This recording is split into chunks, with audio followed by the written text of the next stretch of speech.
Semuanya bermula lebih dari 100 tahun yang lalu ketika Dungan muncul dan membawa era monster yang merajalela. Untuk mengatasi krisis ini, umat manusia mulai membangkitkan kemampuan khusus yang dikenal sebagai skill. Saat ini, seorang pria merasakan tangan yang kuat menarik bahunya dengan keras. Ia menjelaskan kepada profesor apakah ia bisa menerapkan teknik yang disebut tuning. Satu skill tunggal bisa memiliki banyak fungsi. Pemuda itu dengan putus asa mencoba meyakinkan profesor dengan membawa rekomendasinya. Profesor itu hanya menatap kertas tersebut dengan acuh tak acuh, lalu merobeknya tepat setelah itu. Energi biru muncul di tangan profesor saat ia menunjukkan penghinaannya. Pemuda itu, yang tampak gemetar dan berkeringat, hampir tidak bisa mencerna apa yang ia dengar. Profesor berteriak bahwa tidak ada gunanya membaca karya yang ditulis oleh seseorang dengan tingkat serendah itu. Cerita mengungkapkan bahwa pengguna skill dikenal sebagai penyihir, dengan riwayat akademik sebagai satu-satunya tolok ukur yang benar-benar penting untuk mengevaluasi harga diri seseorang. Mereka yang diberkati dengan skill kuat lulus dari institusi terbaik dan menjalani kehidupan elit. Sebaliknya, mereka yang tidak menerima berkat tersebut jatuh ke dalam kehancuran tanpa kesempatan untuk mengubah takdir mereka. Pemuda itu menghadapi kenyataan pahit dunia ini dengan syok dan putus asa. Profesor bertanya apakah tidak umum diketahui bahwa kinerja suatu skill itu tidak dapat diubah, menyebut ide tuning itu tidak masuk akal. Ia mencibir, menuduh pemuda itu mencoba melakukan penipuan untuk mendapatkan dana penelitian dengan kertas yang penuh omong kosong tersembunyi tersebut. Profesor melemparkan kertas-kertas itu ke udara, menolak kesempatan untuk mendengar penelitian yang datang dari seseorang seperti dia. Terhina, pemuda itu hanya menyaksikan lembaran-lembaran kertas terbang, merasakan beban penghinaan dari atasannya. Tak lama kemudian, pemuda itu mendapati dirinya sendirian di gang yang kotor dan dingin. Ia gemetar karena kebencian dan frustrasi, tidak mampu menahan amarah yang menghabiskan pikirannya. Dalam luapan amarah, ia melayangkan tinju ke tempat sampah logam. Ia bertanya-tanya mengapa tidak ada yang mengerti nilai dari tuning, karena jika itu adalah teknologi umum, itu akan memberi setiap orang kesempatan. Tiba-tiba, sekelompok orang baru muncul, dan salah satu dari mereka merayakan karena menemukan samsak hidup. Dua pemuda dengan senyum jahat mengepung pemuda itu di gang. Pemuda itu dipukul dengan kejam, dan jatuh ke tanah. Merasakan sakit yang luar biasa, salah satu penyerang bertanya dengan nada ironis apakah benar-benar aman memukul pemuda itu begitu keras. Yang lain menjawab bahwa seseorang yang berpakaian compang-camping seperti itu jelas orang bodoh yang tidak berpendidikan. Sebuah kaki mendekat siap untuk memberikan pukulan lain kepada pria yang terjatuh itu. Penyerang mengatakan bahwa tidak ada yang akan peduli bahkan jika mereka menghabisinya tepat di sana. Rekannya setuju, menertawakan situasi tersebut saat mereka semakin mendekat. Pemuda itu mengertakkan gigi, merasakan sakit yang mendalam saat mencoba melawan. Ia mencoba membalas menggunakan percikan energi kecil, tetapi itu hanyalah usaha yang sia-sia. Penyerang tertawa, memprovokasi pemuda itu saat menyadari bahwa ia masih mencoba melawan. Pemuda dari Universitas Tenjo itu mengejeknya, mengatakan bahwa dia bahkan tidak akan bertahan di gang jika dia menantang seseorang seperti mereka. Pemuda itu, yang masih memiliki percikan energi di ujung jarinya, merasa bahwa situasinya sangat putus asa. Ia berpikir bahwa mengalahkan para penindas itu akan mudah jika ia bisa menggunakan tuning. Segera setelah itu, ia pasrah pada ingatan bahwa di dunia ini, riwayat akademik adalah mutlak dan ia tidak bisa melakukan apapun. Ia mencoba bangkit dengan cepat untuk melarikan diri dari kejaran itu. Dalam keputusasaan, ia berlari keluar dari gang sambil berteriak minta tolong. Ia menyeberang jalan memohon agar mereka menelepon polisi, sementara pejalan kaki melewatinya begitu saja tanpa memedulikan permintaannya. Seorang ibu melindungi anaknya, mengabaikan pria itu sambil menasihati anaknya untuk belajar agar bisa masuk ke universitas yang bagus. Pemuda itu terkejut saat menyadari bahwa tidak ada yang akan membantunya. Penyerang muncul dengan cepat dan memukulnya, melemparkannya kembali ke dinding gang. Benturan dengan batu bata itu sangat brutal, membuatnya terhuyung-huyung dan terluka. Kedua pemuda itu mendekat lagi, siap menyelesaikan apa yang mereka mulai. Salah satu bertanya apakah pemuda itu sudah mati. Saat keduanya memutuskan untuk melarikan diri dari tempat kejadian dengan cepat, pemuda itu ditinggalkan. Tergeletak di tanah dengan darah mengalir di kepalanya, kehilangan kesadaran. Dengan sisa kekuatannya, ia mengepalkan tinju dan bertanya-tanya apakah tidak memiliki bakat atau riwayat yang bagus benar-benar sebuah dosa. Ia menatap orang-orang yang lewat di jalan, merasa seperti sampah yang bisa dibuang. Mengulurkan tangannya ke dunia, ia bertanya-tanya mengapa ia pantas mendapatkan perlakuan kejam seperti itu. Saat tangannya kehilangan kekuatannya dan jatuh, ia meratapi penelitiannya, yang ia korbankan hidupnya demi penelitian tersebut, diperlakukan seperti lelucon. Pria itu menderita di tanah mempertanyakan apakah ia benar-benar akan tewas di tempat yang menyedihkan seperti itu. Tiba-tiba, seorang pemuda terbangun sambil duduk di bawah naungan pohon, seolah-olah ia baru saja terbangun dari mimpi. Ia melihat sekeliling bingung dengan perubahan lingkungan yang tiba-tiba, dan perasaan berada di tempat yang dikenal. Saat menyadari bahwa ia bernapas, pemuda itu berdiri tiba-tiba berseru bahwa ia masih hidup. Saat mengamati gedung di depannya, ia mengenali tempat itu sebagai Akademi Tokunado. Ia mencatat bahwa ini persis sama dengan gedung sekolah tempat ia belajar 70 tahun yang lalu. Pemuda itu merasa situasinya aneh karena ia ingat bahwa bangunan itu seharusnya sudah dihancurkan dan dibangun kembali 10 tahun yang lalu. Pikiran tiba-tiba melintas di benaknya, membuatnya semakin penasaran dengan kemungkinan tersebut. Ia mendengar suara datang dari dekat dan meminta pemandangan itu berhenti. Suara otoriter memerintahkannya untuk diam saat sosok-sosok yang mengesankan melewatinya. Tepat di depan, seorang gadis berambut ungu berteriak dalam keputusasaan saat dikelilingi oleh sekelompok pemuda. Pemimpin kelompok itu memamerkan kartu identitas, menertawakan situasi dengan angkuh. Ia mengayunkan dokumen siswa itu, mengklaim bahwa dia tidak akan bisa membeli apapun tanpanya. Penyerang memegang kepala wanita muda itu, bertanya dengan senyum kejam apakah dia menginginkan barang itu kembali. Ia menuntut agar dia membayar apa yang dia hutangkan, sementara wanita muda itu menangis panik. Pemuda itu menyatakan dengan jijik bahwa sampah kelas D tidak punya hak asasi manusia. Pada saat yang tepat ini, tembakan energi biru tepat mengenai wajah penyerang. Si penindas terlempar ke samping karena dampaknya, jatuh dengan kiku ke tanah sementara teman-temannya menyaksikan pemandangan itu dengan bingung. Rekannya berlari untuk membantu pemimpinnya, sementara gadis itu melihat ke samping, terkejut dengan penyelamatan yang tidak terduga. Kelompok itu mempertanyakan siapa yang berani menggunakan skill proyektil sihir terhadap mereka. Shindo Kazuki muncul berdiri dengan tangannya yang masih memancarkan cahaya biru, mempertahankan postur yang tenang. Para penyerang terdiam saat mengenali pemuda itu, mempertanyakan bagaimana ia berhasil memukul mereka dari jarak sejauh itu. Mereka mencoba merasionalisasi bahwa jangkauan maksimum skill tersebut hanya 30 meter, dan bahwa ia pasti menggunakan kemampuan lain. Shindo Kazuki berjalan dengan tenang, mengevaluasi bahwa semuanya tampak terkendali. Ia menganalisis skillnya sendiri, mengungkapkan bahwa dengan mengorbankan kekuatan mentah dan fokus pada jangkauan, ia mencapai hasil yang mengesankan itu. Gadis itu, yang masih duduk di tanah, memanggil nama Shindo, tampak terkejut dengan perubahan sikapnya. Ia memperhatikan energi yang memancar dari tangannya, menyadari bahwa baik pengetahuan maupun skillnya tetap utuh. Dengan kekuatan baru ini dan kesempatan untuk memulai kembali, ia percaya bisa mengubah jalannya peristiwa. Ia dengan pahit mengingat bagaimana penelitiannya ditolak di masa lalu karena kurangnya prestise akademik. Mengepalkan tinjunya dengan keyakinan, ia meyakinkan dirinya sendiri bahwa jika waktu benar-benar telah berputar kembali, ini adalah kesempatan emasnya. Ia bersumpah pada dirinya sendiri bahwa ia akan mencapai puncak akademi dan mengubah hidupnya yang menyedihkan. Bertekad, Shindo berjalan menuju para penyerang, memancarkan kehadiran yang tegas. Penyerang bangkit dengan marah, menatap pemuda itu dan menyebutnya bajingan. Ia berteriak marah bahwa Shindo tidak lebih dari sampah kelas bawah. Penindas terus mengejeknya, menyebutnya raja sampah karena hanya memiliki skill terlemah. Ia mengancam Shindo mengatakan bahwa ia akan mengeluarkannya dari sekolah dalam sekejap mata jika ia melaporkannya. Shindo membalas dengan senyum menantang, bertanya apakah penyerang benar-benar ingin dikenal sebagai elit yang dipukuli oleh seorang pecundang. Para penindas terganggu oleh tembakan yang mereka terima dan memutuskan bahwa sudah waktunya untuk menghajar pemuda itu. Penyerang utama, yang masih marah, menggerutu tentang bagaimana Shindo menjadi lancang karena tembakan keberuntungan. Ia berjanji akan membuat Shindo menyesal seumur hidup saat ia berjalan pergi bersama rekan-rekannya. Dua anggota kelompok lainnya memanggil pemimpin mereka, memintanya untuk menunggu mereka. Shindo menyaksikan ketiganya berjalan pergi. Sementara gadis itu tetap duduk, memproses apa yang terjadi. Di dalam kelas, seorang guru berteriak pada para siswa, menyebut mereka sampah masyarakat. Ia menyatakan bahwa mereka tidak memiliki masa depan, tetapi mereka harus merasa beruntung bisa menghadiri kelasnya. Shindo, yang duduk di mejanya, memperhatikan profesor dengan acuh tak acuh, merasa situasi itu sangat familiar. Ia merenungkan bagaimana Profesor Yodabashi menghina membawa kembali ingatan masa lalu sambil mengingat bahwa akademi membagi kelas dari A hingga D berdasarkan kemampuan. Pemuda itu berpikir tentang situasinya saat ini, menjadi siswa yang terdaftar di kelas D. Kelas ini populer dikenal sebagai kelas pecundang. Ini berfungsi sebagai contoh visual bagi para elit masa depan, menunjukkan dengan tepat apa yang seharusnya tidak mereka jadikan contoh. Shindo melihat ke samping, fokus pada seseorang secara spesifik dan menyebutnya bocah secara internal. Profesor Yodabashi menjadi kesal saat menyadari bahwa Shindo tidak memperhatikan kelasnya. Mengamatinya dari jauh dengan senyum jahat, ia memutuskan bahwa mempermalukan pemuda itu di depan seluruh kelas adalah hukuman yang sempurna. Yodabashi menantang Shindo untuk memecahkan pertanyaan kelima, dan pemuda itu menjawab dengan cepat bahwa ia akan mencoba. Shindo berjalan ke papan tulis di bawah tatapan profesor yang penuh perhatian dan sarkastik. Guru itu berpikir, dengan mengejek, bahwa itu adalah pertanyaan lama dari Universitas Tenjo yang bahkan ia tidak bisa pecahkan, membuatnya mustahil bagi pecundang manapun. Yodabashi menunggu dengan cemas, yakin bahwa ini adalah pelajaran yang pantas didapatkan Shindo karena tidak menghormati seorang elit. Dalam nada ironis, profesor bertanya apakah Shindo kesulitan dengan masalah sesederhana itu. Yodabashi mengejek, menegaskan kembali bahwa inilah mengapa Shindo termasuk dalam kelas bawah, dan segera memberikan jawaban 689. Profesor itu membeku saat melihat bahwa Shindo mendapatkan nilai yang tepat. Tetap dalam keadaan syok dan penyangkalan, Shindo tetap tenang dan meminta profesor untuk menunjukkan penyelesaian yang benar untuk studi masa depannya. Pemuda itu tahu betul tentang fakta penting. Adalah pengetahuan umum bahwa Universitas Tenjo merilis hanya jawaban untuk ujian masa lalu mereka, tetapi tidak pernah prosedur penyelesaiannya. Shindo menekan profesor, bertanya apakah ada yang salah sementara Yodabashi memegang kertas-kertas itu dengan sangat gugup. Profesor, yang berkeringat dingin, bergumam bahwa ia pasti salah membacanya, tetapi mengakui bahwa bahwa nilainya memang benar. Yodabashi menjadi marah karena telah dipermainkan oleh seseorang yang ia anggap pecundang. Guru itu bersumpah bahwa ia tidak akan membiarkan Shindo lolos dari situasi ini. Kemudian, semua orang berkumpul di lapangan untuk pelatihan tempur. Profesor Yodabashi muncul ditemani oleh Awaki, seorang siswa dari kelas C, siap untuk persiapan. Yotobashi mengumumkan bahwa Awaki dengan baik hati menerima untuk membantu instruksi kelas hari ini. Profesor berpura-pura meminta maaf atas ketidaknyamanan ini, tetapi keduanya bertukar pandang yang mengisyaratkan rencana serangan. Awaki berkomentar bahwa sebagai seseorang yang ditakdirkan untuk puncak, ia merasa bersyukur bisa membimbing mereka yang di bawahnya. Profesor kemudian memanggil Shindo ke tengah lapangan. Ia mengatakan, dengan senyum menyeramkan, bahwa ia ingin siswa yang paling rendah di kelas itu menerima instruksi ketat dari Awaki. Shindo menerima perintah dengan cepat, berjalan menghadapi lawannya. Profesor meletakkan tangannya di bahu Awaki, menjadikannya resmi sebagai pertandingan instruksi. Yotobashi berbisik kepada siswa kelas C itu bahwa ia tidak boleh mengakhiri pertarungan terlalu cepat. Awaki mengerti pesan itu dengan sempurna, menampilkan ekspresi kejam saat ia mempersiapkan diri. Profesor menyatakan bahwa itu adalah akhir bagi Shindo, mengungkapkan bahwa ia memerintahkan Awaki untuk mematahkan beberapa anggota tubuhnya. Shindo tetap diam, berpikir bahwa pecundang seperti dia tidak akan punya uang untuk perawatan yang layak. Yotobashi tersenyum, menghukum bahwa nasib Shindo adalah untuk pergi langsung dari rumah sakit ke daftar pengusiran. Siswa lain berbisik, berkomentar bahwa Shindo sudah tamat dan bahwa inilah yang terjadi ketika seorang pecundang mencoba untuk menonjol. Gadis berambut ungu itu menyaksikan pemandangan itu dengan khawatir, takut akan hal terburuk. Awaki bertanya apakah mereka bisa memulai pelajaran saat ia memposisikan diri untuk menyerang Shindo. Shindo menjawab dengan sopan bahwa ia menantikan kerjasamanya. Profesor Yotobashi, yang berada jauh, memberikan sinyal mulai untuk konfrontasi. Awaki mengaktifkan skill baju besi batu level 1, bersiap untuk bentrokan. Ia percaya bahwa sampah, yang hanya tahu cara menggunakan proyektil sihir, perlu ditempatkan di tempat yang seharusnya. Shindo setuju dengan tenang dengan komentarnya. Awaki berteriak bahwa baju besinya tidak akan pernah bisa dihancurkan oleh skill yang menyedihkan seperti proyektil sihir. Shindo berpikir pada dirinya sendiri bahwa ia tidak akan begitu yakin tentang hal itu. Ia mengarahkan jarinya, memusatkan sejumlah besar energi biru. Awaki maju dengan tinju batu terangkat, berteriak agar Shindo binasa. Shindo merenungkan bagaimana kinerja suatu skill harus tetap terlepas dari siapa yang menggunakannya. Kekuatan, jangkauan, dan kecepatan umumnya telah ditentukan sebelumnya. Itulah sebabnya jenis dan jumlah skill yang dimiliki seseorang sejak lahir selalu menjadi yang paling penting. Namun, Shindo mempersiapkan serangan itu persis seperti yang direncanakan. Ia tahu bahwa proyektil sihir biasa tidak akan pernah bisa menghancurkan baju besi itu. Dengan mengaktifkan tuning, Shindo mengurangi jangkauan dan kecepatan menjadi nol, menuangkan semua sumber daya yang tersisa ke dalam kekuatan. Ia ingat bahwa di dunia ini, bakat dan riwayat akademik menentukan seluruh hidup seseorang. Dengan teriakan usaha, ia melepaskan tembakan besar. Tembakan itu mengenai Awaki, yang memuntahkan darah saat ia merasakan dampak yang menghancurkan melewati pertahanannya. Penyerang itu terlempar jauh, sementara baju besi batunya hancur berkeping-keping sepenuhnya. Shindo mengerahkan jarinya, teguh dalam tujuannya untuk mematahkan akal sehat dari akademi itu. Tak lama kemudian, Shindo duduk sendirian di kelasnya, termenung. Ia merenungkan bahwa mungkin ia terlalu menarik perhatian dengan pamer kekuatannya. Ia tahu hanya ada 1 tahun kehidupan akademi tersisa, dan ia tidak mampu mengkhawatirkan penampilan jika ingin naik kelas. Gadis berambut ungu itu mendekat dan bertanya dengan malu-malu apakah ia bisa makan siang bersamanya. Ia mengamati semangkuk makanan, berkomentar betapa sulitnya hidup di kelas D. Siswa yang menemaninya mengejek, bertanya apakah mereka bahkan punya tunjangan untuk membeli makanan yang layak. Dengan ekspresi otoriter, siswa itu memerintahkan semua orang dari kelas bawah untuk berlutut di lantai. Ia berteriak bahwa siswa kelas D harus bertindak seperti para elit. Tanpa diduga, Shindo memberikan pukulan energi tepat yang mengenai perut si provokator. Penyerang jatuh ke tanah menggeliat kesakitan sementara rekan-rekannya menyaksikan pemandangan itu dalam ketakutan murni. Shindo mencatat, puas bahwa kemampuan snipernya tetap seakurat sebelumnya berkat penyesuaian yang difokuskan pada jangkauan dan kecepatan. Ia menegaskan kembali bahwa bahkan skill umum bisa memiliki variasi tak terbatas jika dihususkan, dan bahwa ia akan menggunakan ini untuk mencapai puncak. Gadis itu masih terkejut, bertanya apa yang akan terjadi jika mereka tahu bahwa ia menyerang siswa dengan skill. Shindo menjawab bahwa jika dia tidak mengatakan apa-apa, tidak ada yang akan curiga bahwa pelakunya adalah pemilik skill terlemah. Ia menyarankan agar mereka makan sekarang karena yang berisik sudah ditangani dan gadis itu setuju dengan ragu-ragu. Keduanya duduk di bawah naungan pohon, lingkungan yang jauh lebih tenang untuk makan. Gadis itu berterima kasih kepada Shindo atas bantuan dari hari sebelumnya. Ia mengatakan bahwa dia tidak perlu berterima kasih karena dia hanya melakukan apa yang dia inginkan. Shindo bertanya apakah itu sebabnya dia datang untuk berbicara dengannya, memperingatkan bahwa berjalan dengan seseorang seperti dia akan membawa masalah. Gadis itu tersenyum mengatakan bahwa dia merasa perlu berterima kasih dengan benar. Ia mencatat bahwa dia adalah orang yang sangat sopan. Shindo ingat bahwa mereka tidak pernah berbicara selama waktu mereka di akademi, tetapi mereka menjadi lebih akrab setelah lulus. Ia ingat bahwa saat meneliti tuning, ia menyelidiki berbagai kemampuan yang luas. Ia menyebutkan bahwa dia adalah salah satu dari sedikit pengguna skill yang membantunya selama periode itu. Shindo berkomentar tentang ujian praktis berpasangan yang akan terjadi minggu depan. Gadis itu mengonfirmasi informasi tersebut dengan anggukan dan gumaman. Ia bertanya apakah dia ingin membentuk pasangan dengannya meninggalkan gadis itu benar-benar terkejut. Dia mempertanyakan bagaimana ini mungkin karena skill tidak bangkit terlambat dan dia seharusnya hanya memiliki kemampuan yang diketahui semua orang. Dia menanyakan alasan undangan itu dan Shindo memutuskan untuk jujur. Ia mengungkapkan bahwa ia tahu dia memiliki kemampuan mata jahat statis. Gadis itu panik bertanya bagaimana dia menemukan rahasia itu. Shindo menjelaskan bahwa seri mata jahat itu langka, tetapi ia tidak pernah membayangkan bahwa seorang pembawa akan disembunyikan di kelas D. Ia mengulurkan tangannya berharap dia menerima tujuannya. Ia menambahkan bahwa memiliki dia di sekitar akan menjadi sesuatu yang sangat meyakinkan untuk rencananya. Gadis itu mengakui memiliki skill langka, tetapi meratapi hanya menjadi seorang dropout dengan 2 kemampuan. Shindo menjelaskan bahwa jumlah skill yang dimiliki seseorang sejak lahir tidak pernah bertambah, yang mendefinisikan evaluasi seorang penyihir. Ia berkomentar bahwa jumlah rata-rata skill adalah 4, tetapi ia sendiri hanya memiliki 1. Shindo meyakinkan gadis itu dengan mengatakan bahwa ia hanya memiliki yang terlemah, proyektil sihir. Gadis itu mengaku bahwa dia menyembunyikan skillnya karena takut mereka akan berharap terlalu banyak padanya. Dia meratapi bahwa terlepas dari kelangkaannya, dia masih terbatas pada hanya 2 kemampuan. Gadis itu curhat tentang bagaimana orang-orang menyebutnya tidak berguna, dan dia tidak ingin dia berpikir hal yang sama. Dia mengaku ketakutan mempercayai dirinya sendiri dan dipukul lagi oleh kenyataan pahit. Shindo menyatakan bahwa tujuannya adalah untuk dipromosikan ke kelas B di ujian berikutnya. Ia bertanya lagi apakah dia tidak ingin ikut dengannya. Shindo menjelaskan bahwa hambatan terbesar dalam ujian ini adalah klaster. Ia menyadari bahwa gadis itu tidak memahami istilah tersebut karena kelas D tidak pernah direkrut untuk kelompok ini. Shindo menjelaskan bahwa menyederhanakan klaster adalah kelompok siswa yang bersatu untuk memonopoli nilai terbaik. Shindo menjelaskan bahwa dalam tes tertulis, siswa dari klaster mengordinasikan kecurangan massal di antara mereka sendiri. Adapun tes praktis, mereka memanipulasi hasil pertarungan untuk memastikan bahwa semua orang yang terlibat mencapai skor tinggi. Gadis itu bertanya apakah itu tidak melanggar aturan, dan Shindo menganggap bahwa pemimpin mereka mungkin menyuap para guru. Ia berkomentar bahwa jika itu adalah kasus pria yang dikenal sebagai raja klaster, itu akan dengan mudah diabaikan. Shindo mengatakan bahwa sebagian besar siswa di kelas elit adalah anggota kelompok ini. Gadis itu mengerti bahwa meskipun ujiannya berpasangan, mereka pasti akan mengordinasikan diri mereka dalam puluhan orang untuk menang. Shindo tersenyum menyatakan bahwa ia sudah memiliki rencana. Sementara itu, seorang siswa berlari dengan putus asa mencoba mengejar. Yang lain memohon padanya untuk menunggu. Pemuda yang melarikan diri itu berbalik tiba-tiba kesal dengan desakan rekannya. Penyerang mencoba melempar pukulan sambil berteriak bahwa seseorang seperti dia tidak boleh menghalangi jalan. Yang lain membalas dengan tendangan cepat menangkap si penyerang dengan kejutan dan menjatuhkannya. Ia mengeluh dengan keras bertanya mengapa ia harus membuang waktunya berurusan dengan sampah kelas D. Pemuda yang jatuh itu meminta maaf gemetar ketakutan setelah diserang oleh rekannya. Penyerang dengan punggung menghadap memerintahkan yang lain untuk tidak memberitahunya apa yang harus dilakukan. Ia berjalan pergi dengan tenang mempertanyakan apakah nama yang lain benar-benar Shindo Kazuki. Pemuda itu berpikir bahwa jika Shindo terus menyalahgunakan keberuntungannya, ia tidak akan bisa begitu saja mengabaikannya. Ia memperkenalkan dirinya sebagai Neo Jin, siswa peringkat keempat kelas A, membuktikan bahwa ia adalah salah satu nama terbesar di akademi. Semua siswa berkumpul di depan portal besar menunggu instruksi. Seorang instruktur berkerudung mengumumkan bahwa pelatihan praktis akan segera dimulai. Ia menginformasikan bahwa setiap orang harus membersihkan Dumeon dengan pasangan yang sebelumnya mereka daftarkan. Instruktur menjelaskan bahwa monster yang muncul akan memberikan poin tergantung pada jenisnya. Skor diberikan kepada siswa yang memberikan pukulan terakhir kepada musuh. Evaluasi akhir dari nilai akan bergantung pada jumlah total poin pasangan. Siswa mendengarkan aturan dengan ketegangan merasakan tekanan dari tantangan tersebut. Instruktur mengangkat tangannya dan memerintahkan dimulainya ujian secara resmi. Kelompok-kelompok berlari tergesa-gesa menuju portal yang bersinar. Gadis itu khawatir, mencatat bahwa jika mereka terlalu lama, mereka akan berakhir tertinggal. Dia mencoba mempercepat Shindo agar mereka bisa segera memasuki Dumeon. Siswa lain mendorongnya secara agresif, menyuruhnya untuk tidak menghalangi jalan siswa dari kelas yang lebih tinggi. Pemimpin kelompok mengizinkan sekutu mereka untuk lewat, menghalangi yang lain. Siswa melewati portal sementara yang lain dicegah untuk melanjutkan. Portal tetap terbuka dengan siswa dari klaster mengendalikan siapa yang masuk. Shindo menyadari bahwa mereka menetapkan kata sandi internal sehingga hanya anggota kelas mereka yang bisa lewat. Siapapun yang bukan milik kelompok mereka diblokir oleh barikade siswa. Shindo mencatat bahwa dengan cara ini, mereka akan tertinggal dalam skor. Gadis itu putus asa, berpikir bahwa tidak ada cara bagi mereka untuk mengatasi hambatan ini. Shindo mengatakan bahwa tidak perlu khawatir. Ia menyarankan agar mereka membiarkan kerumunan yang putus asa lewat terlebih dahulu. Shindo berkomentar dengan senyum bahwa beruntung kelas siswa tersebut tidak berpartisipasi dalam ujian ini. Ia mengamati bahwa tanpa mereka di sekitar, ada cara sempurna untuk mengatasi situasi ini. Shindo dan pasangannya memutuskan bahwa inilah saat yang tepat untuk masuk. Mereka melewati portal level tanpa diganggu. Saat tiba, mereka menyadari bahwa semua tim lain sudah bergerak maju. Shindo mengajak gadis itu untuk terus melanjutkan pelatihan. Mereka memasuki area hutan lebat di dalam Dumeon. Shindo memintanya untuk mengikuti rencana yang telah disepakati. Gadis itu mengaktifkan kemampuannya, menciptakan kubah pelindung dengan radar level 1. Shindo menggunakan tuning pada kemampuannya. Ia secara drastis mengurangi presisi dan durasi radar. Dengan ini, ia berhasil memperluas jangkauan deteksi secara masif. Gadis itu hampir tidak bisa percaya pada amplitude jangkauan yang dicapai kemampuannya. Dia ingat bahwa, biasanya, kemampuan hanya meningkat levelnya melalui pelatihan konstan yang berevolusi secara bertahap. Shindo menjelaskan bahwa performa sebuah skill adalah sesuatu yang sudah tetap, pengetahuan dasar yang dikuasai oleh pengguna sihir manapun. Namun, gadis itu menyadari bahwa teknik tuning Shindo berbeda, karena itu mengubah performa tanpa perlu menaikkan level kemampuan. Dia mengamati tangan Shindo, kagum dengan kemampuannya menyesuaikan kekuatan teknik apapun. Gadis itu merasa merinding saat memikirkan apa yang akan terjadi jika kekuatan ini diketahui publik. Dia mengerti bahwa jika teknologi ini terungkap, akal sehat seluruh dunia akan jungkir balik. Shindo memusatkan energinya, bersiap untuk menerapkan penyesuaian lagi. Dia memutuskan untuk mengurangi kekuatannya hingga 0, memotong kecepatan proyektil untuk mengalihkan semua sumber daya ke jangkauan. Dengan jentikan jarinya, dia membentuk skill proyektil sihir menjadi spesifikasi suspensi udara. Bola-bola energi biru mulai melayang di udara, membentuk jalur strategis di atas mereka. Shindo melompat ke salah satu proyektil, menggunakannya sebagai pijakan padat di tengah ruang hampa. Dia terus melompat dari satu bola ke bola lainnya, mendapatkan ketinggian dan kelincahan di depan gadis itu. Gadis itu hampir tidak bisa menahan keterkejutannya melihat dia menggunakan proyektil sebagai tangga untuk naik. Shindo mencapai posisi tinggi, menonaktifkan kapasitas ofensif tembakan tersebut agar hanya berfungsi sebagai platform. Gadis itu mengaktifkan mata jahat stasisnya, dengan roda gigi emasnya berputar. Dengan intens, Shindo memanfaatkan momen itu untuk bergerak cepat di udara. Dia menjelaskan bahwa mata jahat stasis mampu melumpuhkan pergerakan objek apapun yang dia targetkan. Meski tidak bekerja pada makhluk hidup, skill itu bisa mengunci objek seperti sepatu ke lantai secara instan. Shindo memanfaatkan celah itu untuk tetap menggantung, mempertahankan keunggulan ketinggiannya. Dia mengakui bahwa, saat dia fokus menciptakan pijakan ini, bidikannya sedikit terganggu. Shindo menyesuaikan kembali tuningnya, mengurangi kekuatan, mempertahankan kecepatan, dan memindahkan sisa sumber daya ke jangkauan. Gadis itu mulai mendikte koordinat musuh, menunjukkan arah dan jarak yang tepat. Shindo memuji kinerjanya, puas dengan kolaborasi mereka. Dia menembakkan rentetan proyektil dengan spesifikasi penembak jitu, sniper. Tembakan tersebut mengenai pelindung dan titik vital lawan dengan presisi mutlak. Shindo mencatat bahwa hanya tersisa 3 dari mereka. Dia menyarankan agar mereka segera berpindah posisi agar tidak ditemukan. Momen itu sempurna, dan dia memerintahkan gadis itu untuk mencari target. Mereka turun dan mengepung 4 agresor yang mencoba menyergap mereka. Musuh mencoba bereaksi dengan berbagai skill level 2, seperti meriam batu dan bilah angin. Shindo menarik gadis itu ke samping, menghindari serangan langsung. Salah satu agresor menjadi geram karena telah memprediksi bahwa Shindo akan mencoba menghindar ke arah itu. Gadis itu berteriak khawatir, mengkhawatirkan Shindo. Shindo tetap tenang sementara batu besar lewat di dekat tubuhnya. Agresor yang frustrasi mencoba menghabisi pemuda itu dengan serangan agresif. Serangan itu berhasil ditahan, menghasilkan ledakan pecahan. Shindo mengamati bahwa meriam batu lawan meleset hanya 3 cm karena dia tidak menghitung jangkauan yang diperlukan. Agresor itu shock, bertanya-tanya bagaimana Shindo bisa mengetahui jarak pasti skillnya. Siswa lain di sekitar tidak mengerti bagaimana seseorang bisa menghafal performa begitu banyak skill yang berbeda. Pemimpin kelompok mencoba meyakinkan diri bahwa semua itu hanyalah keberuntungan. Dia gemetar memikirkan keberadaan penyihir yang mampu bertarung atau memantau spesifikasi ribuan skill. Baginya, gagasan tentang monster seperti itu terasa mustahil. Shindo bertanya apakah mereka bersatu berpasangan dari kelas yang berbeda hanya untuk melenyapkan saingan secara tidak adil. Dia memperjelas bahwa dia tidak berniat menyerang siapapun, tetapi sekarang situasinya telah berubah. Shindo mengaktifkan tuning lagi, mengumpulkan energi biru di tangannya. Agresor mencoba mati-matian untuk mengaktifkan kembali armor batunya. Shindo lebih cepat dan melepaskan rangkaian tembakan cepat. Serangan itu mengenai sasaran tepat, menjatuhkannya seketika. Shindo berjalan melintasi medan perang, menjelaskan bahwa dia membagi proyektil menjadi 4 bagian, yang seharusnya tidak mematikan, hanya cukup untuk membuat lawan pingsan. Shindo tetap fokus, mengingat mereka masih memiliki ujian untuk diselesaikan. Dia memerintahkan gadis itu untuk melindungi dirinya dari monster sendirian. Gadis itu mengulang dengan bingung bahwa ini adalah ujian. Agresor yang jatuh dan berlumuran darah tertawa histeris, mengatakan bahwa ujian mereka sudah berakhir lama sekali. Dia menjelaskan bahwa saat ini, siswa elit telah mengumpulkan semua monster di satu tempat untuk memonopoli skor. Gadis itu menyadari bahwa rencana kelompok itu adalah membagi mangsa secara eksklusif di antara anggota afiliasi mereka. Agresor tertawa, mengejek bahwa tidak ada satupun monster tersisa di Dumeon bagi para pecundang untuk mendapatkan poin. Keputusasaan menyelimuti gadis itu saat menyadari bahwa tujuan mereka telah digagalkan. Dia mengepalkan tinjunya, merasakan frustrasi karena tidak bisa mengubah takdirnya. Dengan air mata di matanya, dia mencurahkan isi hatinya bahwa dia benar-benar ingin percaya pada perubahan bersama Shindo. Agresor memanfaatkan momen itu untuk mengejek, menyatakan bahwa sampah kelas bawah tidak akan pernah bisa berubah. Shindo memberikan pukulan cepat dan presisi, membungkam agresor seketika. Dia meminta rekannya untuk tetap tenang, menjaga postur tenangnya. Shindo mengamati skenario, puas bahwa semuanya berjalan persis seperti Yan Bia hitung. Gadis itu bertanya apakah dia benar-benar bisa memperbaiki situasi, dan Shindo menjamin bahwa cukup dengan mengeksploitasi kelemahan yang melekat pada sistem kelompok cluster tersebut. Dia bertanya kelemahan apa itu. Shindo menjelaskan bahwa meskipun bekerja dalam kelompok tanpa efisien, cukup dengan mematahkan premis dasar saja, seluruh sistem akan runtuh dengan mudah. Dia memilih lokasi strategis bagi mereka untuk menempatkan diri. Dari ketinggian, mereka mengamati kelompok elit yang dikelilingi oleh sejumlah besar monster. Gadis itu mencatat bahwa pertahanan para elit sangat sempurna, membuat serangan langsung tidak mungkin dilakukan. Shindo sangat tidak setuju dengan pernyataan ini. Dia menyiapkan gerakannya, memusatkan kekuatan skillnya di ujung jarinya. Shindo mengungkapkan bahwa itu adalah serangan yang akan menghancurkan seluruh strategi kelompok tersebut. Tembakan itu melintasi udara dengan presisi, mengenai salah satu monster di tengah gerombolan. Makhluk itu jatuh mati, menghasilkan dampak langsung pada formasi siswa elit. Para siswa panik tanpa mengerti siapa yang melakukan serangan presisi tersebut. Mereka melihat ke atas, syok karena seseorang menembakkan serangan sniper dari jarak sejauh itu. Shindo tahu bahwa semakin dia memperluas jangkauan melalui tuning, semakin kekuatan dan kecepatan proyektil menurun. Namun, itu sudah lebih dari cukup untuk menghabisi monster yang sudah melemah oleh yang lain. Tetapi, siswa kelompok itu berteriak bahwa mereka harus menghentikan penyusup, takut kehilangan skor yang mereka kumpulkan. Mereka berkonflik di antara mereka sendiri, mempertanyakan mengapa mereka tidak berburu monster sendiri. Perselisihan berubah menjadi pertarungan fisik dengan satu siswa memukul yang lain karena keserakahan. Seorang siswa berteriak bahwa ini bukan saatnya untuk pertarungan internal. Kekacauan menyebar dengan mantra terbang ke segala arah saat kerja sama kelompok itu runtuh. Shindo menjelaskan bahwa kelompok adalah organisasi yang dibuat untuk membantu semua orang mencapai nilai tinggi melalui kerja sama. Dia mencatat bahwa agar hubungan ini berhasil, harus ada keuntungan yang cukup bagi semua anggota. Shindo berlari dengan peti harta karun berisi hadiah, mengetahui bahwa ketika hadiah habis, sistem akan runtuh. Kelompok itu berbalik melawan satu sama lain untuk melindungi bagian poin mereka sendiri. Gadis itu terkesan dengan kemudahan Shindo memanipulasi begitu banyak siswa. Dia tidak percaya bahwa seseorang yang begitu jenius tersembunyi di kelas D selama ini. Kepanikan meningkat di antara para elit saat mereka menderita serangan tak terduga. Salah satu pemimpin bertanya dengan bingung, apa yang terjadi? Matanya melebar di depan ancaman yang tidak terduga. Seekor binatang kolosal, jauh lebih kuat dari monster